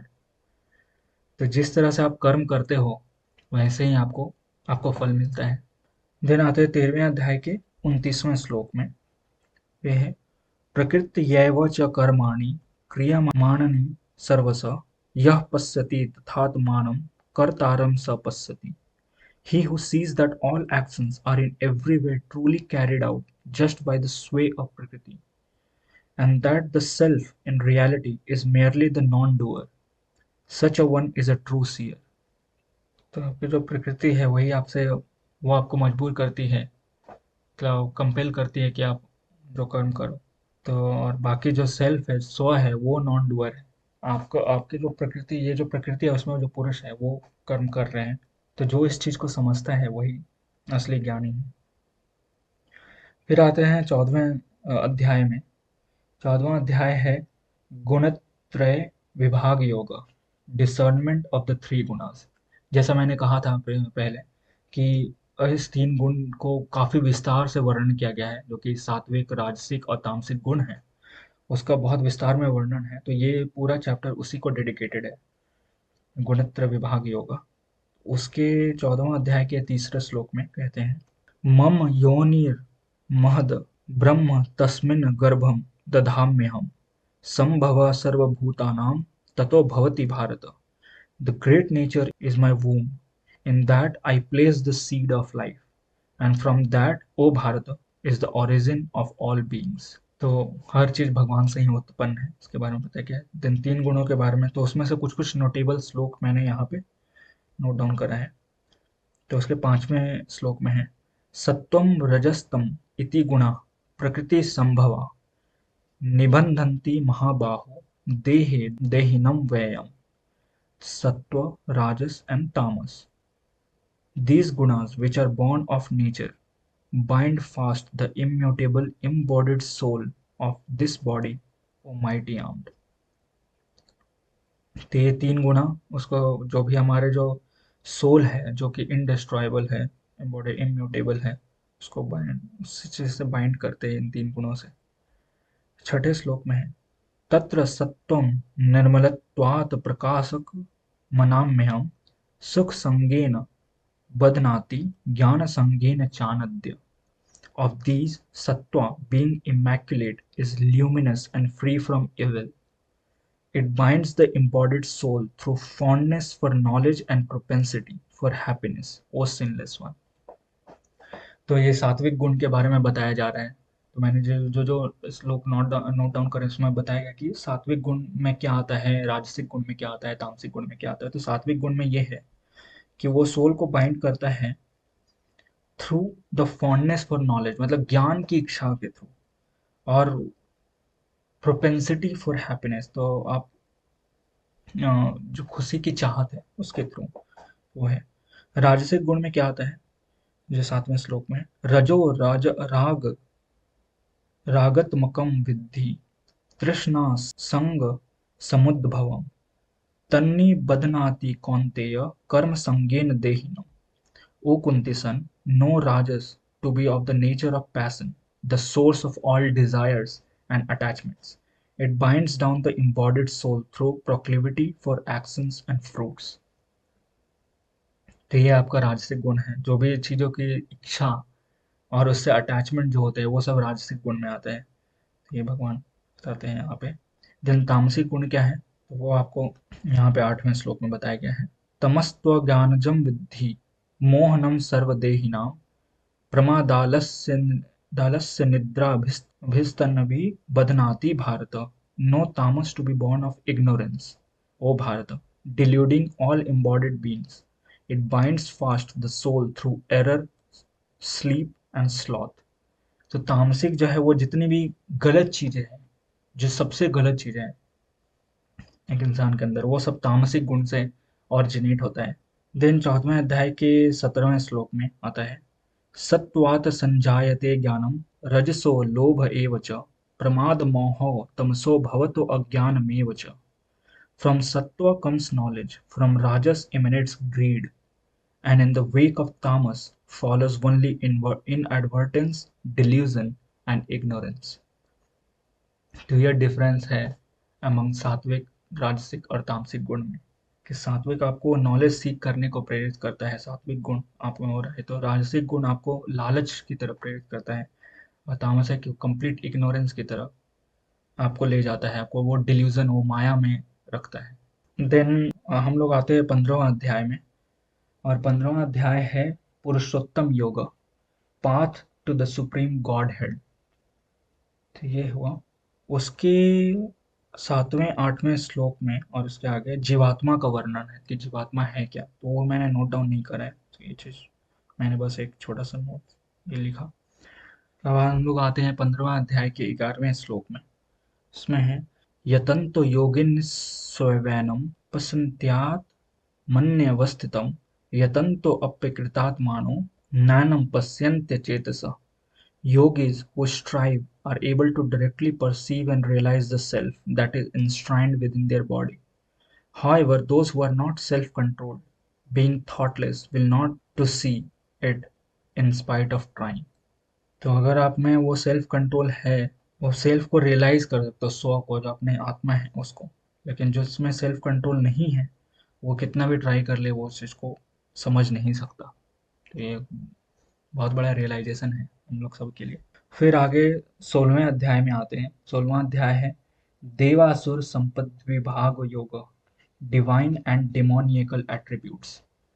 तो इस अध्याय में 16वें अध्याय में ये वर्णन है कि कौन सी जो एट्रीब्यूट्स है इंसान के, जो कैरेक्टर्स है, वो कौन सा डिवाइन है, जो दैवीय एट्रीब्यूट्स हैं, जो भगवान, जो सुर जो बोलते हैं, सुर के एट्रीब्यूट्स, और कौन जो डेमोनियकल, जो असुर के एट्रीब्यूट्स हैं, वो सब। तो उसके बारे में काफी डिटेल में वर्णन है। तो 16वें अध्याय के पहले से 5वें श्लोक में दैवीय प्रकृति का वर्णन है कि कौन कौन सी प्रकृति है जो दैवीय, जो सुर वाली प्रकृति है। और जो 7वें से आगे के श्लोक हैं उनमें दानव और असुर प्रकृति का वर्णन, प्रवृत्ति का वर्णन है। तो क्या क्या आपकी ऐसी प्रवृत्ति, आपके ऐसे कैरेक्टर या एट्रीब्यूट्स हैं जो कि आपको असुर बनाते हैं, वो सब चीज़ों का वर्णन है। देन हम लोग 21वें श्लोक में आते हैं 16वां अध्याय के। उसमें बताते हैं, त्रिविधम नरक नरकस्येदं द्वारं नाशनमात्मनः कामः क्रोधस्तथा लोभस्तस्मादेतत्त्रयं त्यजेत। Lust, anger, greed, the triple gateways to hell, are destructive of the self. Therefore, one should carefully shun these three. ये तीन इंसान के सबसे बड़े डिस्ट्रॉयर हैं, और वो है लस्ट, वासना, जैसे एंगर जो कि क्रोध, और ग्रीड या लालच। ये तीन चीज किसी इंसान के अंदर है तो that is gateway to hell, मतलब वो नर्क में जाएगा। मतलब आप समझ लो कि ये कितना प्रोफाउंड सेंटेंस है। और आजकल ये सब चीजें ही आपको ज्यादा दुनिया में देखने को मिलती है। तो आप समझ लो दुनिया किस डायरेक्शन में जा रही है। I don't know, it just makes me very sad sometimes. लेकिन ये चीज है कि आपको खुद अपने स्तर पे समझना होगा कि ये जो तीन चीजें हैं, और and it is very easy to fall for these और गेट अट्रैक्टेड टुवर्ड्स दीज, क्योंकि जो गलत चीज होती है उसके इंसान ही, उसके तरफ ही इंसान बहुत ग्रेविटेट होता है। ये भी चीज ध्यान रखने की जरूरत है। अगर आप अपने मंकी माइंड को कंट्रोल नहीं करोगे, अगर आप उसको, जो आपके कॉन्शियस माइंड है, आप उससे नहीं सोचोगे, जो और कंट्रोलेबल माइंड, जो कंट्रोल्ड माइंड है, तो आप उस तरफ ही ग्रेविटेट होते हो। और जब आप आसपास इतने सारे उदाहरण देखते हो उस चीज की, तो आपको भी लगता है कि आपको भी वो चीज करना चाहिए। लेकिन यहाँ पे वो बहुत अच्छे ढंग से सीधा सीधा लिखा हुआ है कि lust, greed and anger are triple gateways to hell. तो और वो सबसे ज्यादा सेल्फ का डिस्ट्रक्टिव है, तो इस चीज से बचना चाहिए हमें। फिर 22वें श्लोक पे आते हैं, एतैर विमुक्त कौन्तेय तमोद्वारे स्त्रीभिर्नरः आचरत्यात्मनः श्रेयस्ततो याति परां गतिम्। Whosoever manages to thwart these three gates of hell is able to pursue what is good for the self, working for his own salvation and eventually reaching the supreme state. जो इन तीनों को काबू कर लिया, जो इन तीनों को रोक दिया, उस चीज को अपनी प्रवृत्ति में नहीं आने दिया, वही अपने सैल्वेशन, अपने मोक्ष की तरफ बढ़ सकता है, और वो सुप्रीम स्टेट को, माइंड जो आपका है, उसको अपना सकता है। देन उसके 24वें श्लोक में आते हैं, तस्माच् छात्रं प्रमाणं ते कार्य कार्यो व्यवस्थितौ ज्ञात्वा शास्त्र विधा विद्यानोक्तं कर्म कर्तुमिहार्हसि। So let the scriptures be your authority in ascertaining what ought to be done and what ought not to be done. And thus, knowing that which is prescribed in the scriptures, act accordingly. अब आपको समझ में आया मैं क्यों ये video बना रहा हूँ?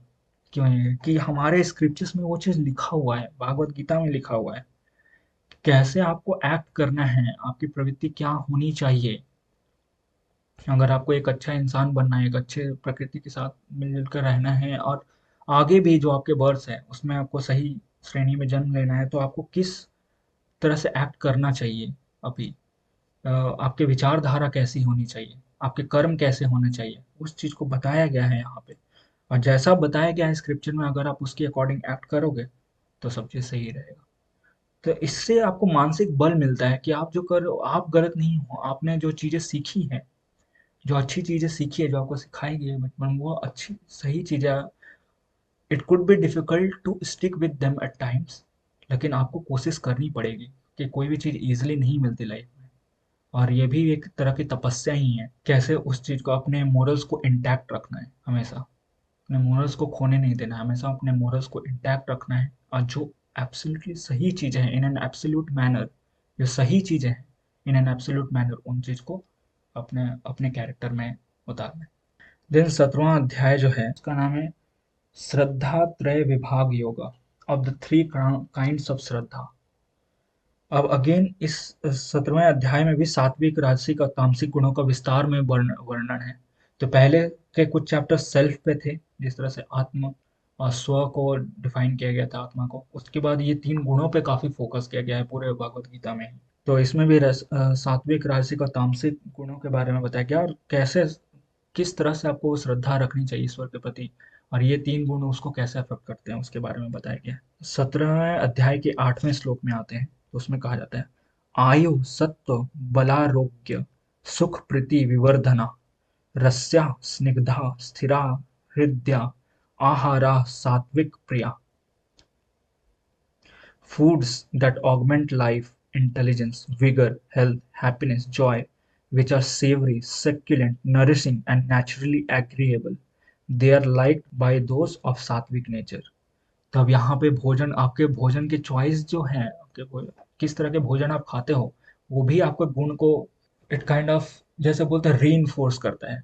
तो आपके गुण को री इन्फोर्स करता है। तो किस तरह के आप भोजन चूज करते हो, उसके बारे में भी यहाँ पे भगवान ने व्याख्या करी है 9वें श्लोक में। कट्वं लल वनात्युष्ण तीक्ष्ण रुक्ष विदाहिन आहारा राजसस्येष्टा दुख शोकामय प्रदा। Foods that are very bitter, sour, saltish, over-hot, pungent, dry, and burning. They are very dear to the Rajasikas and the productive of pain, grief, and disease. जो जो राजसिक गुण के प्रवृत्ति के लोग होते हैं, उनको किस तरह के फूड ज़्यादा पसंद होती है, और उससे क्या चीज़, कैसे उनको फिर पेन, ग्रीफ और डिसीज मिलता है, इस चीज़ के बारे में लिखा गया है। देन आते तामसिक गुण के लोगों को किस तरह का पसंद है। यात यामम गत रसम पूति पर्युषितं च यत उच्छिष्टमपि चामेध्यं भोजनं तामसप्रियम्। Food that is ill-cooked, unripe, insipid, putrid, stale, partly eaten, and impure too, that comes to be relished by men of तामसिक dispositions. 17वें अध्याय के 15वें श्लोक में कहते हैं, अनुद्वेगकरं वाक्यं सत्यं प्रियहितं च यत स्वाध्यायाभ्यसनं चैव वाडभ्यं तप उच्यते। Speech that is agreeable and beneficial and truthful too, which causes no aggravation, and the study of the Vedas, the holy scriptures, the chanting of divine name, these are known as the austerities of speech. तो आपकी बोली कैसी होनी चाहिए भोजन के बाद, अब आपकी बोली कैसी होनी चाहिए उस चीज के बारे में बताया कि बोली ऐसी बोलो जिससे किसी को कष्ट ना पहुंचे, किसी को हर्ट ना करे, एंगर ना लाए। और आप अगर वेद को पढ़ो, होली स्क्रिप्ट जो अपने उपनिषद हैं उनको पढ़ो, डिवाइन नेम को चैंट करो जो ओम है, तो वो सब हमारे वाचन को शुद्ध बनाते हैं। 17वें अध्याय के 16वें श्लोक में कहा जाता है, मनः प्रसाद सौमित्यम मौनमात्म विनिग्रह भाव संशुद्धि रित ये तत्पो मान समुच्यते। Likewise, serenity of mind, kindliness, quietude, self-control, and purity of heart, these are said to be mortifications of the mental kind. तो मन के लिए क्या ऑस्टेरिटीज है, क्या असली गुण है, उसके बारे में बताया गया है 20वें श्लोक में। दात व्यमिति यद्यानम दीयते अनुपकारिणे देशे काले च पात्रे च तद्यानम सात्विकम स्मृतम। To give is a duty, a gift, dan, which is made with that sense of duty, which is bestowed upon someone from whom no return is expected, which is given at a proper place and time and unto a fit recipient. Such a gift has been declared to be सात्विका। अब दान के बारे में बताया जा रहा है कि सात्विक, राजसिक और तामसिक दान क्या है। तो सात्विक दान यह है कि जो बिना किसी एक्सपेक्टेशंस के कि इसके रिटर्न में मुझे कुछ मिलेगा उससे दान किया जाता है, तो वो सात्विक ज्ञान है। और जो सही रेसिपिएंट को सही टाइम पे सही प्लेस पे दिया जाता है, वो चीज सात्विक दान है। देन 17वें अध्याय के 23वें श्लोक में है, ओम तत्सदिति निर्दर्शो ब्रह्मण स्त्रिविध स्मृत ब्रह्मणास्तेन वेदास्व यज्ञास्व भीता पुरा। ओम तत् और सत This has been declared to be the threefold representations of Brahma, who is existence, consciousness, bliss. From that egressed at the time of cosmic dawn the Brahmins, the Vedas and the Yajna. तो जो भी ब्राह्मण वेद और यज्ञ आया वो कहाँ से ओम तत् और सत से आया जो कि ब्रह्मा का थ्री फोल्ड रिप्रेजेंटेशन है। 7वें अध्याय के 24वें श्लोक में है तस्मादो मृत्यु दाहृत्य यज्ञ दानप क्रिया प्रवर्तन्ते विधानोक्ता सततम ब्रह्म विवादिनाम। Therefore acts of sacrifice, charity and austerity are begun well by invoking the divine word Om in accordance with the prescriptions of Vedic injunctions। अब देखो यहाँ पे ओम के बारे में बताया गया कि हर शुभ चीज की शुरुआत हम लोग ओम से करते हैं। इसी चलते ये भगवत गीता में भी लिखा हुआ है। मे भी हो सकता है और भी हमारे वेद और उपनिषद में भी ओम के बारे में बहुत विस्तार में वर्णन हो, पर यहाँ पे भगवान भी बोल रहे कि हर डिवाइन चीज को, हर अच्छी चीज की शुरुआत हम लोग ओम बोलकर करते हैं और इन अकॉर्डेंस विद द जो सब वेदों में हमारे हमें बताया गया है। तो भगवत गीता से पहले भी वेद एग्जिस्ट करते थे। जो हमारे वेद है साम वेद, यजुर्वेद, अथर्ववेद, ऋग्वेद, तो ये सब सारे उससे पहले ही एग्जिस्ट करते थे। तो भगवान उस चीज के बारे में बता रहे कि योग में जिस तरह से पद्धति बताई गई है अगर आप उससे इन्वोक करोगे तो अच्छा है। 7वें अध्याय के 25वें श्लोक में तदित्यन भी संधाय फलम यज्ञ तपः क्रिया दान क्रियाश्च विविधा क्रियन्ते मोक्ष कांक्षिभिः। Those who seek just liberation and want no material returns therefrom, they utter the word tat when performing the various Vedic acts of sacrifice, austerity, charity। 26वें श्लोक में सद्भावे साधुभावे च सद्येत प्रयुज्यते प्रशस्ते कर्मणि तथा सत् शब्द पार्थ युज्यते। The sound sat is used to denote existence, reality, goodness, and also it is used in the sense of worthy, auspicious activities। उपार्थ, तो हर चीज जो अच्छी चीज है और वो शुभ चीज है उसमें सत का वर्ड यूज होता है। 27वें श्लोक में है यज्ञे तपसी दाने च स्थिति सदिति चोच्यते कर्म चैव तदर्थीयम सदित्येवाभिधीयते। Steadfastness in sacrifice, austerity, and gift is also spoken of as sat, and all work done, even indirectly, for the sake of Lord God is सत as well। जो भी भगवान के लिए जो चीज की गई है वो तो ऑब्वियसली सत सत है वो। ओम तत् सत, तो इस सब के इसके बारे में व्याख्या किया गया है कि ये क्या है, इसकी प्रमुखता क्या है। देन हम लोग आते हैं 18वें अध्याय में जो कि सबसे लास्ट अध्याय है भगवत गीता का, और ये है मोक्ष संन्यास योग, द पाथ ऑफ रेनंसिएशन। यज्ञ दान तपः कर्म न त्याज्यम कार्यमेव ततः यज्ञो दानम तपश्चैव पावनानि मनीषिणाम्। Acts of sacrifice, charity, and penance should not be relinquished, rather they must be diligently performed indeed। Verily, sacrifice, charity, penance, all these karmas are sanctifying unto the wise। तो जो भी आपके बलिदान हैं, सैक्रिफाइस करना, चैरिटी करना, दान करना, पेनेंस जो पश्चाताप करना, ये सब सारे को छोड़ना नहीं चाहिए, अपनाना चाहिए, उसको अच्छे से परफॉर्म करना चाहिए, क्योंकि यही जो ज्ञानी है उनका कर्म है। 6ठे श्लोक में एतान्यपि तु कर्माणि संग त्यक्त्वा फलानि च कर्तव्यानिति मे पार्थ निश्चितं मतमुत्तमम्। But even these acts of obligatory duties must be performed without attachment and no expectations of reward। That is my decided and final conclusion, O Arjuna। तो ये सब चीजें जो ऑब्वियसली आपको करनी चाहिए, जो ऑब्लिगेटरी ड्यूटीज भी हैं जो अच्छे इंसान बनने के लिए, वो सब भी आप करते हो, तो वापस कुछ एक्सपेक्ट मत करो। जो बोलते हैं ना, फल की चिंता मत करो, कर्म करो, फल की चिंता मत करो, ये चीज आपने सुना होगा पहले। तो वही चीज को री कर रहे भगवान की, ये सब जो आप अपने ऑब्लिगेटरी ड्यूटीज को भी करते हो, जो चीज आपको करनी भी चाहिए ऐसे, अगर आप उसको करने के बाद भी आप ये इच्छा मत रखो, ये एक्सपेक्टेशंस मत रखो कि मुझे इसका फल मिलना ही चाहिए। If you are doing right, don't tie it up with the positive result, keep them decoupled, then only you will be happy। ये उनका फाइनल कंक्लूजन। देन 8वें श्लोक में है दुख मित्येव यत् कर्म काय क्लेश भयात् त्यजेत स कृत्वा राजसं त्यागं नैव त्यागफलं लभेत.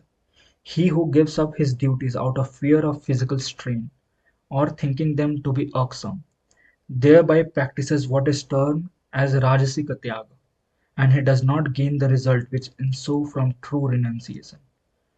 तो जिनको लगता है अरे यार इतना कौन करेगा, इतना इतना कष्ट कौन करेगा, इतनी सारी चीजें कौन पढ़ता है, ये सब चीजें फालतू की चीज है, तो वो सब जो है ना वो भगवान लिख रहे हैं उसके बारे में कि वो राजसिक त्याग है। कुछ वो चीजें करे लेकिन ज्यादा अगर फिजिकल स्ट्रेन रहे तो छोड़ दिया, या अगर अनसा के करे कोई चीज को तो वो ये राजसिक त्याग है और उसको वो उस चीज का फल नहीं मिलता है। 9वें श्लोक में कार्यमित्तमेव यत् कर्म नित्यं क्रियते अर्जुन संगः त्यक्त्वा फलं चैव स त्यागः सात्विको मतः. An obligatory duty that is performed simply because it ought to be performed, while simultaneously relinquishing the fruits and attachments inherent in that karma, that alone has been recognized to be true renunciation, the सात्विक त्याग. तो सात्विक त्याग वही चीज है जो कि आपको, जो आपकी ऑब्लिगेटरी ड्यूटी है वो चीज आप करो, लेकिन उसके फल की चिंता आप मत करो, आप उससे अटैच मत हो उसके फल से, तो वही असली में सात्विक त्याग है. फिर 18वें अध्याय के 18वें श्लोक में है ज्ञानम ज्ञेयम परिज्ञात त्रिविधा कर्म चोदना कर्णम कर्म कर्तेति त्रिविधः कर्म संग्रह. The knower, the object and its knowledge, that is the threefold impulse to action, the agent, doer, the instrument, sense, the organs, and the resultant activity, objective, that is the threefold basis of action. जो भी आपके कर्म है उसका three fold basis क्या है, जो आप कर जो करने वाला है एजेंट, जिसके थ्रू आप कर रहे हो इंस्ट्रूमेंट, और जो आपका ऑब्जेक्टिव है, जो आप करना चाहते हो ऑब्जेक्टिव, तो ये कोई भी एक्शन के थ्री फोल्ड बेसिस है. फिर 18वें श्लोक के जो 19वें अध्याय और उसके आगे है उसमें सात्विक राजसिक और तामसिक प्रकार के ज्ञान कर्म और कर्ता, जैसे मैंने यहाँ पे बताया गया कि थ्री फोल्ड बेसिस है. अज्ञान मतलब इंस्ट्रूमेंट के थ्रू, और कर्म जो है ऑब्जेक्टिव, तो उन सब को उसमें भी सात्विक राजसिक और तामसिक प्रकार होते हैं, उन सब के बारे में विवरण दिया गया है, तो वो है. फिर आपके 18वें अध्याय के 29वें श्लोक और उसके आगे सात्विक राजसिक और तामसिक प्रकार की बुद्धि और धृति टेनासिटी, इन सब के बारे में व्याख्या की गई.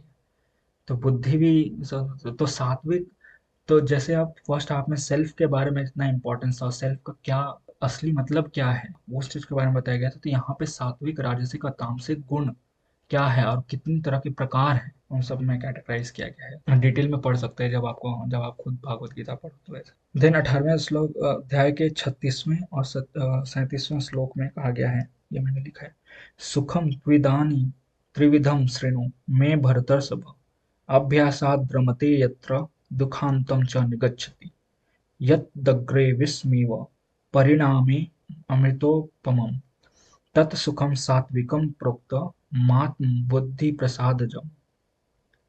Now hear from me of the threefold felicity as well, O prime amongst Bharatas.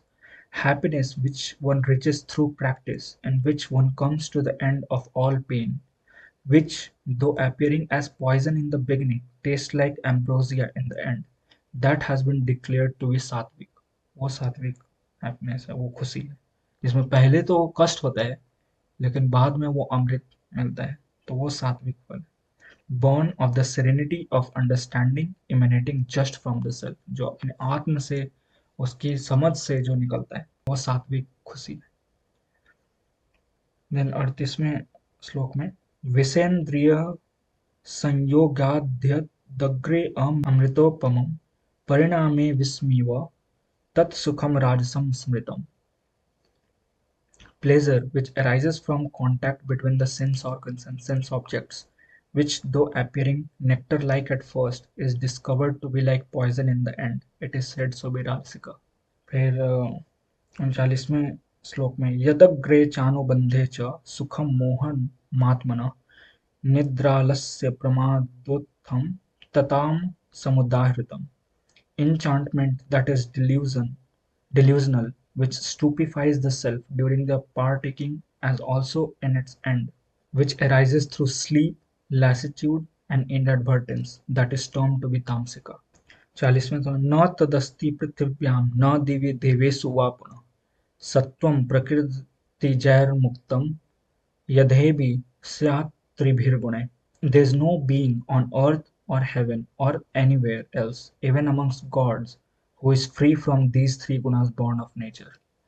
तो ये देखो कितना इंपॉर्टेंट पॉइंट भगवान बता रहे हैं कि कोई भी इस तीन गुण से बचा हुआ नहीं है. ये तीन गुण सब चीज सभी में प्रेजेंट है, लेकिन आप किस गुण को इंटरनलाइज करते हो, इनकलकेट करते हो, किस चीज को बढ़ावा देते हो, किस चीज को मैनिफेस्ट करते हो, किस गुण को, वही आपके पूरे कैरेक्टर को डिफाइन करता है. तो सात्विक, राजसिक और तामसिक गुण वो मैनिफेस्ट करने की क्षमता सब में है, लेकिन वो आप अपने परिश्रम से, अपने समझ से, अपने तप से आप वो सात्विक गुण को मैनिफेस्ट करते हो, तभी आप उससे इंसान बनते हो. नहीं तो आप छोड़ोगे तो आप राजसिक और तामसिक गुण एग्जिबिट करोगे. तो ये चीज यहाँ पे बताया गया है. 41वें श्लोक में ब्राह्मण क्षत्रिय विषाम शूद्राणाम च परंतप कर्माणि प्रविभक्तानि स्वभाव प्रभ वैरगुणे. अब यहाँ पे भगवान ने वर्ण का व्याख्या करी है. जो लोग वर्ण बोलते रहते हैं ना, ये ब्राह्मण है, आजकल कितना ज्यादा डिवीजन है सोसाइटी में इस चीज को लेकर, क्योंकि वो पॉलिटिशियंस का एक टूल बन गया है कि हर किसी को बांट दो और एक दूसरे से लड़ाओ. लेकिन असली वर्ण क्या है यार, आप किस वर्ण में हो वो आपके काम से डिफाइन होता है, वो आपके कर्म से डिफाइन होता है. उस चीज को भगवान ने भगवत गीता में बोला है कि the duties of the Brahmins, Kshatriyas, Vaisya and Sudras have all been assigned in accordance with the disposition born of their innate respective natures. जो उनका innate nature है, जन्म से वो नेचर होता है. एक चीज भगवान ये चीज बोल रहे हैं कि जन्म से वो नेचर है, उसके अकॉर्डिंग ही मैंने ये चार वर्ण में बांटे हैं लोगों को. ब्रह्मा, ब्राह्मण, क्षत्रिय, वैश्य और शूद्र. वो इनेट नेचर ही होता है, जन्म से होता है. इसी से तो ये लड़ने से और मैं ब्राह्मण बनूंगा, मैं क्षत्रिय बनूंगा और मैं ओबीसी में जाऊंगा, मैं एससी एसटी में जाऊंगा, मैं जनरल में जाऊंगा, ये सब एक मॉडर्न प्लॉय है हमसे डिवीजन, सोसाइटी में डिवीजन क्रिएट करने का. भगवान ने जिसको जैसा बनाया, अगर आप उस चीज से स्टिक रहो और वो आपके इनेट नेचर से रिलेटेड है, तो आप खुश रहो. उसके बारे में आगे बताते हैं. उस वो उन्होंने भगवान ने ब्राह्मण, क्षत्रिय, वैश्य और शूद्र की भी परिभाषा पूरी दी है 42वें से 45वें श्लोक तक. देन 46वें श्लोक में कहते हैं यतः प्रवृत्तिर्भूतानां येन सर्वमिदं ततं स्वकर्मणा तमभ्यर्च्य सिद्धिं विन्दति मानव, from whom all beings come into being and by whom the whole universe stands pervaded, worshipping him through the performance of his duties, man reaches perfection. अगर आप अपने कर्म से, जो आपका इनेट नेचर है, जिस वर्ण में आपको रखा गया, अगर आप उस कर्म को करोगे अच्छे से, तो आप ईश्वर को प्राप्त कर सकते हो, तभी आप परफेक्शन को प्राप्त कर सकते हो. 47वें श्लोक में श्रेयान स्वधर्मो विगुण पर धर्मा स्वनुष्ठितात् स्वभाव नियतम कर्म कुर्वन्नाप्नोति किल्बिषम्. Better is one's own well-performed duty, even though perceived to be defective, than the duty of another one. Performing the duty ordained by his inborn nature, one incurs no sin. जो आपका वर्ण, जो इनेट नेचर है, उसके जो उस वर्ण में रखा गया, अगर आप वो कर्म करोगे तो आपको किसी भी तरह का पाप नहीं लगेगा. और अगर उस कर्म में थोड़ी बहुत कमी भी है, अगर आप परफेक्शन नहीं करो, फिर भी वो आपका वो बहुत अच्छा है rather देन किसी और के कर्म करने से. देन यहाँ पे आ गया 51 से 53 नंबर का श्लोक है बुद्धया विशुद्धया युक्तो धृत्यात्मानं नियम्य च शब्दादीन् विषयांस् त्यक्त्वा रागद्वेषो व्युदस्य च विविक्तसेवी लब्ध्वासि यत् वाक्कायमानस ध्यानयोगपरो नित्यं वैराग्यं समुपाश्रित अहंकारं बलं दर्पं कामं क्रोधं परिग्रहं विमुच्य निर्ममः शांतो ब्रह्मभूयाय कल्पते.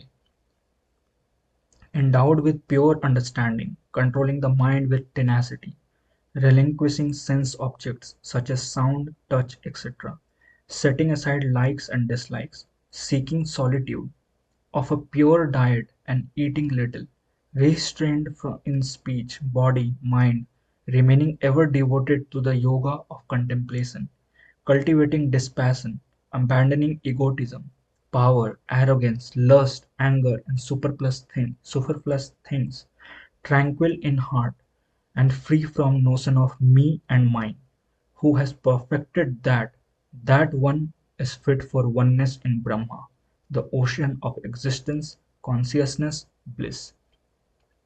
जो इंसान ये सारे कैरेक्टर्स को एग्जिबिट कर रहा है, जो इस सारे कैरेक्टर को, इस सारे प्रवृत्ति को इनकलकेट करा, और ये इजी नहीं है, ये बहुत प्रोफाउंड मतलब बहुत हार्ड है इस चीज को अचीव कर पाना, लेकिन धीरे धीरे आप कोशिश करके ही वो आएगा।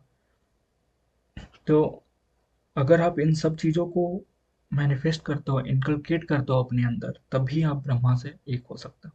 97वें श्लोक में है, चेतसा सर्वकर्माणि मयि सन्न्यस्य मत्परः बुद्धि योगमुपाश्रित्य मच्चित्तः सततं भव, mentally resigning all karmas unto me, regarding me as the highest goal, taking to the yoga of equanimity through intellect, ever dwell with your mind fixed upon me। तो सब कुछ मेरे पे छोड़ दो, मेरे को ही हाईएस्ट गोल मानो, और yoga of equanimity through intellect, अपने ज्ञान से योगा, सब चीज को सेम मानने का, जैसे बोलते हैं कि सुख दुख में सब चीज में हमेशा सेम रहता है, उस चीज को पाके अपने माइंड को मेरे पे फिक्स करो, तब तुम मुझे पा सकते हो, ये भगवान कह रहे हैं।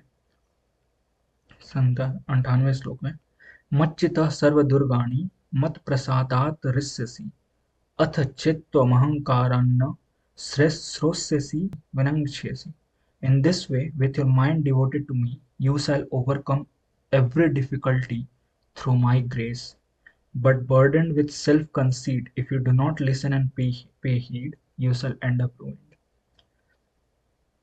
तो अब माइंड को मेरे जब फिक्स करके, अब मेरे को डिवोट करके, तुम हर डिफिकल्टी को पार पा सकते हो, जिन्हें कोई भी किस तरह का कष्ट आए, आप उसको पार पा कर सकते हो मेरे आशीर्वाद से।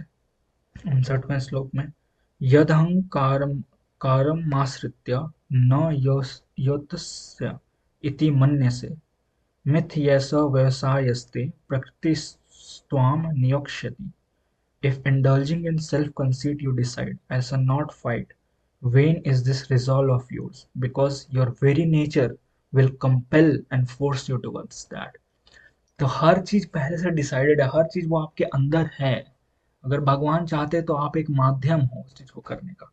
तो अगर वो भगवान बोल रहे कि अगर सेल्फ कंसीट में इंडल्ज हो के अगर तुम बोल भी दो कि मैं फाइट नहीं करूंगा, फिर भी वो फ्यूटाइल है वो चीज को बोलना, क्योंकि आपका खुद का जो आंतरिक प्रकृति है, इनर नेचर है, वो आपको कंपेल करेगी एंड आपको फोर्स करेगी वो चीज करने के लिए। इस चीज को लगता है कि जो ये पूरा जो फ्री विल का डिबेट है, is there any free will, या फिर आप एक माध्यम और एवरीथिंग इज बिन, जो हम लोग डिटर्मिनिज्म वर्सेस कॉन्शियसनेस जो हम लोग देते हैं, या प्रोबेबिलिस्टिक मॉडल है या डिटर्मिनिस्टिक मॉडल है यूनिवर्स का, तो इससे वो पूरा डिबेट इससे निकल सकता है, इस एक श्लोक से निकल सकता है। आप ये देखो कितने साइंटिफिक वे में इस चीज को बोला गया है, और ये बाकी के सारे जो फिलोसफी के डिबेट्स हैं वो मतलब डिटर्मिनिज्म वर्सेस प्रोबेबिलिस्टिक मॉडल के, वो यहाँ से निकल रहा है।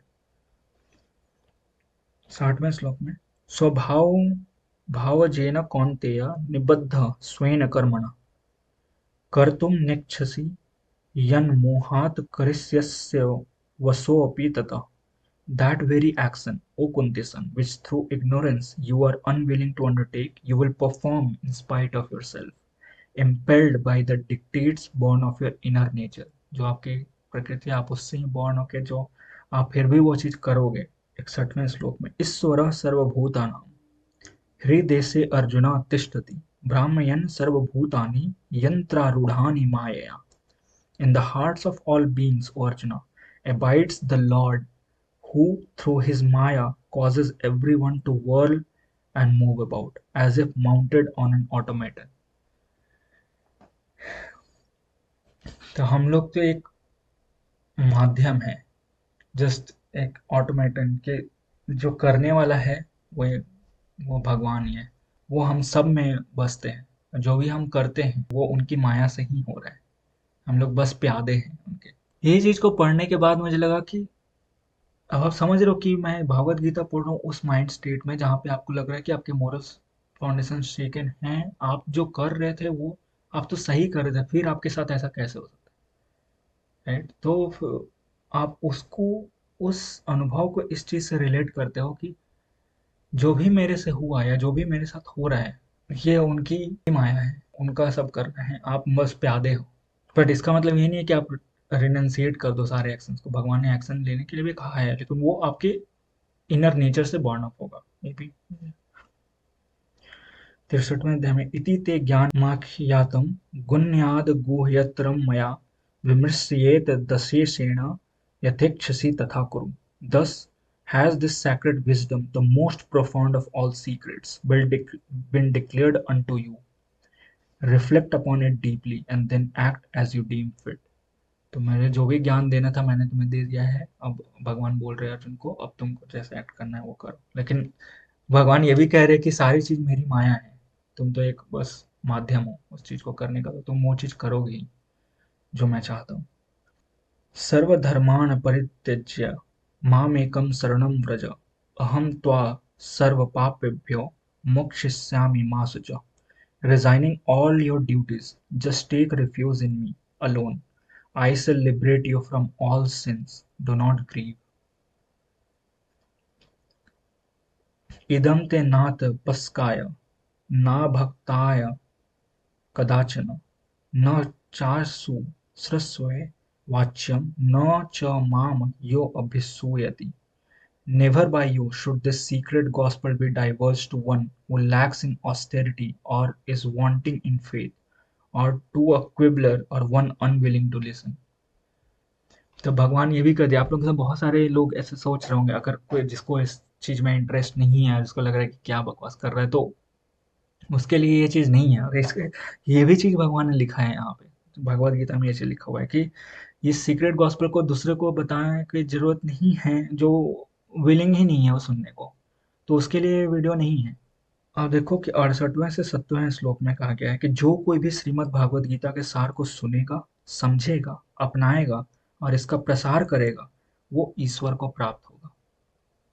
तो यह भगवान ने ही उस श्लोक में लिखा है कि सुनना, समझना, उसको अपनाना और उसका प्रसार भी करना, प्रोपेगेशन इज ऑल्सो इम्पोर्टेंट। अगर आपको, इसी चलते मेरे वीडियो बनाने का ये भी एक रीजन है कि जो मेरे रियलाइजेशन हुए मैं उसका प्रसार करना चाहता हूँ, ताकि जैसा मैंने कहा कि और भी लोग हैं जो अपने आप को इस तरह की सिचुएशन में पा सकते हैं, जो और शायद उनको मेरे इस चीज कहने से किसी तरह की हेल्प हो, और एटलीस्ट वो इंकरेजमेंट तो मिलेगी, ताकि वो खुद से भी इस चीज को पढ़ सके और अपने तरीके से इंटरप्रेट कर सके इन सारे श्लोक को।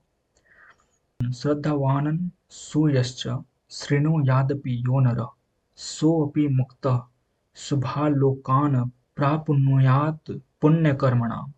Even he who merely listens to this dialogue with reverence and without cavilling shall stand freed and will reach those very exalted realms which are designated for people of most righteous deed. तो इसको बस आदर के से सुनना भी एक बहुत पुण्य का काम है।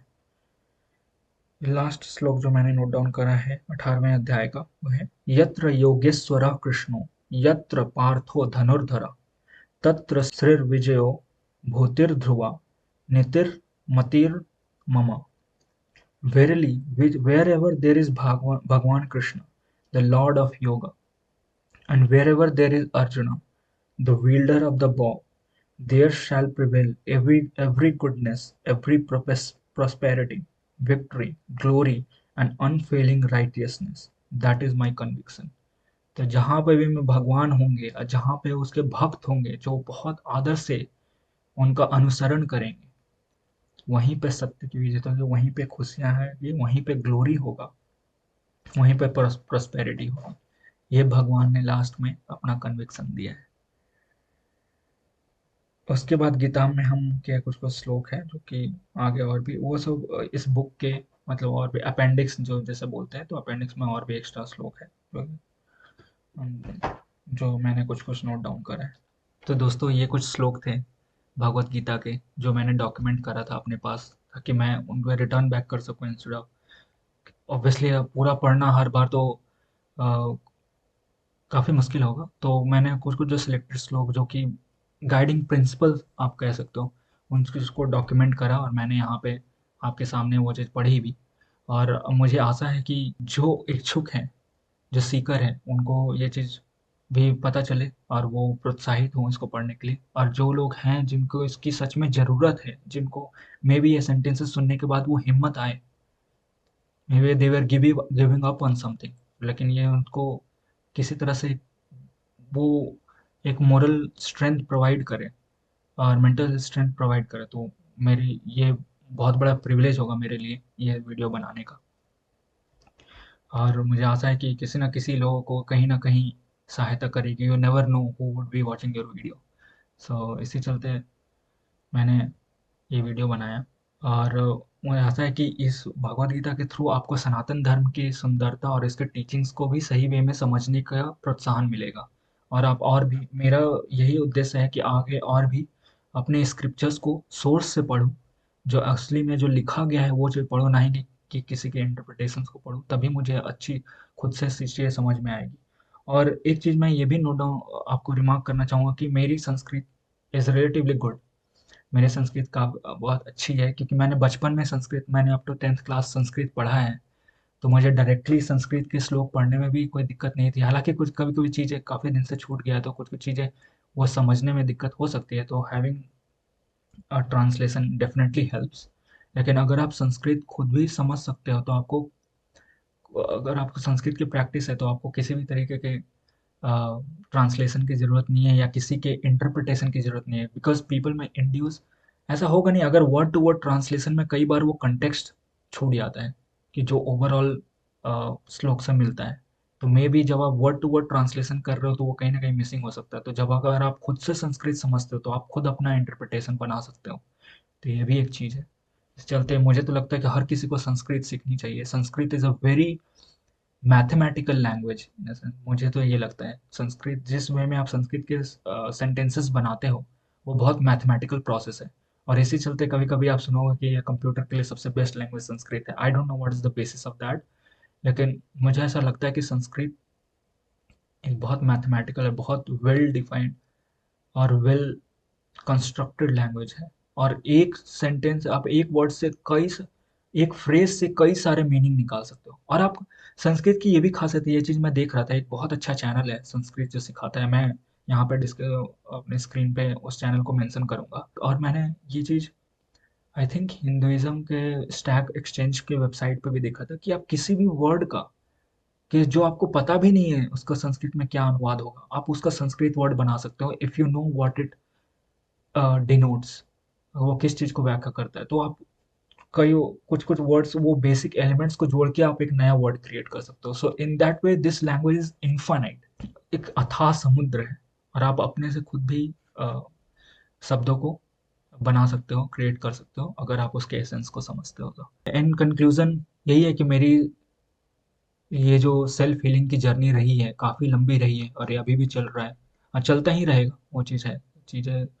लेकिन ये एक है कि मुझे जीवन को एक नए नज़रिए से देखने का, एक नए आउटलुक का समझने का अवसर मिला। और मुझे मानसिक बल भी मिला अपने दुखों से डील करने का, अपने ग्रीफ एंड लॉस से डील करने का।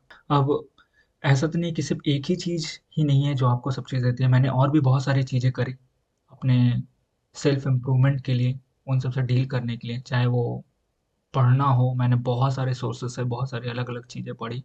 उसमें से मेन जो है, मैं हमेशा ग्रेटफुल रहूँगा, जो वो है वेबसाइट द मार्जिलेनियन। वो एक ब्लॉग है रिटन बाय मारिया पोपोवा, और वो 18 साल से वो ब्लॉग लिख रही है। तो ये मैं कॉलेज के टाइम से वो वेबसाइट पढ़ता आया हूँ। तो जब भी मुझे कभी भी, I have found my self searching for answers. जब पहले कॉलेज के टाइम, जब मैं अपने स्क्रिप्चर से उतना नहीं जुड़ा था, तो जब भी मैं आंसर्स को फाइंड करने की कोशिश कर रहा था, तो वो मुझे ब्रेन पिकिंग्स, जो कि मार्जिलेनियल पहले ब्रेन पिकिंग्स कहलाता था, तो उसमें मिल जाता था मुझे। तो वो द मार्जिलेनियल जो है, वो ऐसा ब्लॉग है जो कि पूरे सारे कलेक्टिव विजडम जो रहे हैं ह्यूमैनिटी के, उसको डॉक्यूमेंट करने की कोशिश करी है through books and literature and biographies और ऐसे। उन सब का सार जो है, वो पोस्ट के माध्यम से मारिया पोपोवा बताती है। तो Marginalian is an excellent excellent source. अगर आपको कभी भी ऐसा लगे कि किसी चीज़ का आंसर पाना है इन मॉडर्न वे, ऑब्वियसली अगर आपके पास उतना टाइम नहीं है कि आप अपने साहित्य से, अपने स्क्रिप्चर से जुड़ो, सनातन धर्म की और टीचिंग्स को सोर्स से पाओ, तो then you can go to those blog post and read those blog post. I have signed up for the newsletter, तो वो मेरे न्यूज़ लेटर में हर वेंसडे एंड संडे को आता है। तो कभी कभी जब भी मुझे टाइम मिलता है तो मैं पढ़ता हूँ, ऐसे रेगुलरली तो नहीं, लेकिन जब भी मुझे टाइम मिलता है तो मैं पढ़ता हूँ और उससे मुझे बहुत हेल्प मिलता है। देन मैंने इस साल अपने फिजिकल हेल्थ पे भी ध्यान दिया। जिम जाना, एक्सरसाइज, रेगुलर एक्सरसाइज करना और अपने हेल्थ पे, खाने पीने पे ध्यान देना, रनिंग करना, ये सब चीज़ें मैंने इस साल इसी के पैरेलल जब मैं भागवत गीता पढ़ रहा था सेकंड बार, तो मैंने एटॉमिक हैबिट्स वाली बुक भी पढ़ी बाय जेम्स क्लियर। बहुत अच्छा वो बुक है। उस बुक में एकदम स्टेप बाय स्टेप आपको बताया गया कि कैसे you can build up good habits in a very structured way. तो ऐसा नहीं है कि कुछ भी बकवास किए जा रहे हैं बुक में and there is no basis to it. It is very scientifically written and structured. At the end of the book, you can get a cheat sheet और उसमें दिया गया है कि how to build a good habits and how to end the bad habits। तो वो चीज़ मुझे बहुत हेल्प करी और उसके थ्रू ही मैंने अपने फिजिकल हेल्थ पे भी ध्यान देना स्टार्ट करा। मैंने लिखा, बहुत लिखा, क्योंकि जितना आप माइंड में रखोगे ना उतना आपको वो और व्यतीत करता रहेगा। तो ये था कि एट द एंड जब मैं उस स्टेट में पहुंचा कि हाँ मैं अब बहुत ज़्यादा हो रहा है और मैं इसको उतार सकता हूँ, क्योंकि कई बार तो आप पहले तो अपाहिज फील करते हो कि आप कुछ लिख ही नहीं सकते, क्योंकि the experience that you are going through is so profound, so deep that you don't know how to articulate. तो वो आर्टिकुलेशन करना शुरू में थोड़ा मुश्किल होता है, लेकिन जब आप उस स्टेज पे पहुंच जाते हो इट इज़ ऑलवेज बेटर कि आप उस चीज़ को अपने माइंड से निकाल के लिखो। तो मैंने बहुत लिखा उसके बारे में, जो भी चीज़ें मैं फील कर रहा था, जो जिस एक्सपीरियंसेस से गुजरा, जो भी मेरे रियलाइजेशंस थे, उन सब को मैं लिखने का प्रयास करा, वो सबको लिखा। और एक और चीज़ मुझे कॉन्सेप्ट के बारे में मालूम चला, सेल्फ कंपैशन। तो instead of having that self esteem, क्योंकि जब आप अपने आप को मोड़े क्वांटरी में पा रहे हो तो आपकी सेल्फ स्टीम डगमगा रही है, आपको पता नहीं। तो वहाँ पे सेल्फ स्टीम की जगह अगर आप सेल्फ कंपैशन प्रैक्टिस करते हो, उसको टेंड करते हो, तो वो आपको बहुत हेल्प करेगी। तो knowing about the concept of self compassion और उसको अपनाना और वैसे एक्ट करना, ये भी मेरे लिए एक बहुत बड़ा लर्निंग रहा। और मैं बहुत ग्रेटफुल हूँ कि I came across this concept. There is a website called self hyphen compassion dot O R G. तो प्रोफेसर जिसने इसके बारे में एक्सटेंसिव रिसर्च करी है दो 20-30 साल में, तो उसके बारे में बहुत अच्छे से बताया गया है और मैंने इसके बारे में पेपर्स भी पढ़ा था जो कि मैं दिखाऊंगा स्क्रीन पे। तो सेल्फ कंपैशन प्रैक्टिस करना भी एक बहुत बड़ा वे था इस चीज़ से डील करने का, और वो चीज़ आगे भी कंटिन्यू करते रहना है। तो ये सब चीज़ें थी, ये सब अपने आप में ही बहुत बड़े टॉपिक्स हैं। कोई एक चीज़ नहीं है जो आपको तुरंत ऐसे चुटकी बजाए और हील कर दे, या तुरंत एक मैजिक सॉल्यूशन है जिससे आप सारी चीज़ें भूल जाओ। But and there are series of steps that to take in order to heal yourself over time. कभी मौका मिले तो मैं वो सब के टॉपिक्स पे भी वीडियो बनाऊंगा, लेकिन आज के लिए बस इतना ही। आशा करता हूँ कि आपको ये पसंद आया हो। अभी आगे कुछ वीडियोस मैं मेरे कुछ कुछ पेंडिंग वीडियोस है जो सिनेमैटिक स्टोरी टेलिंग से ही रिलेटेड है। तो वो सब चीज़ों को मैं पोस्ट करना चाहूँगा ताकि मैं अपने आर्काइव से वो सब चीज़ों को निकाल सकूँ। और इसके बाद I will try to turn this channel into an engineering based channel. तो मैं अपने इंजीनियरिंग के सारे प्रोजेक्ट्स फिर से रिज्यूम करने वाला हूँ और वो सबको डॉक्यूमेंट करना, जो कि मेरा हमेशा से यही उद्देश्य रहा है कि मैं जो भी फ़िल्म मेकिंग के बारे में सीखा, वीडियो बनाने के बारे में सीखा और जो इंजीनियरिंग की चीज़ें रही, उन दोनों को कंबाइन करके एक मेकर यूट्यूबर टाइप, अ, तो मुझे अपने अपने खुद के प्रोजेक्ट्स को बना के उसको डॉक्यूमेंट करना है मुझे, ये मेरा आगे का ऑब्जेक्टिव रहेगा इस चैनल पे। तो अभी के लिए बस इतना ही। आशा करता हूँ कि आपको ये वीडियो पसंद आया हो। अगर आप भी कुछ सीखते हैं तो प्लीज़ आप उसको अपने आसपास के लोगों के साथ, दुनिया के साथ शेयर कीजिए अगर आप उसमें सक्षम हैं तो। और तब तक के लिए आप अपना ध्यान रखिए, स्वस्थ रखिए, निरोग रखिए और जो अच्छी चीज़ें हैं जो कर सकते हो वो आप करिए। और मैं आपको जल्द ही मिलूंगा नेक्स्ट वीडियो में। तब तक के लिए जय हिंद, जय भारत, जय श्री राम।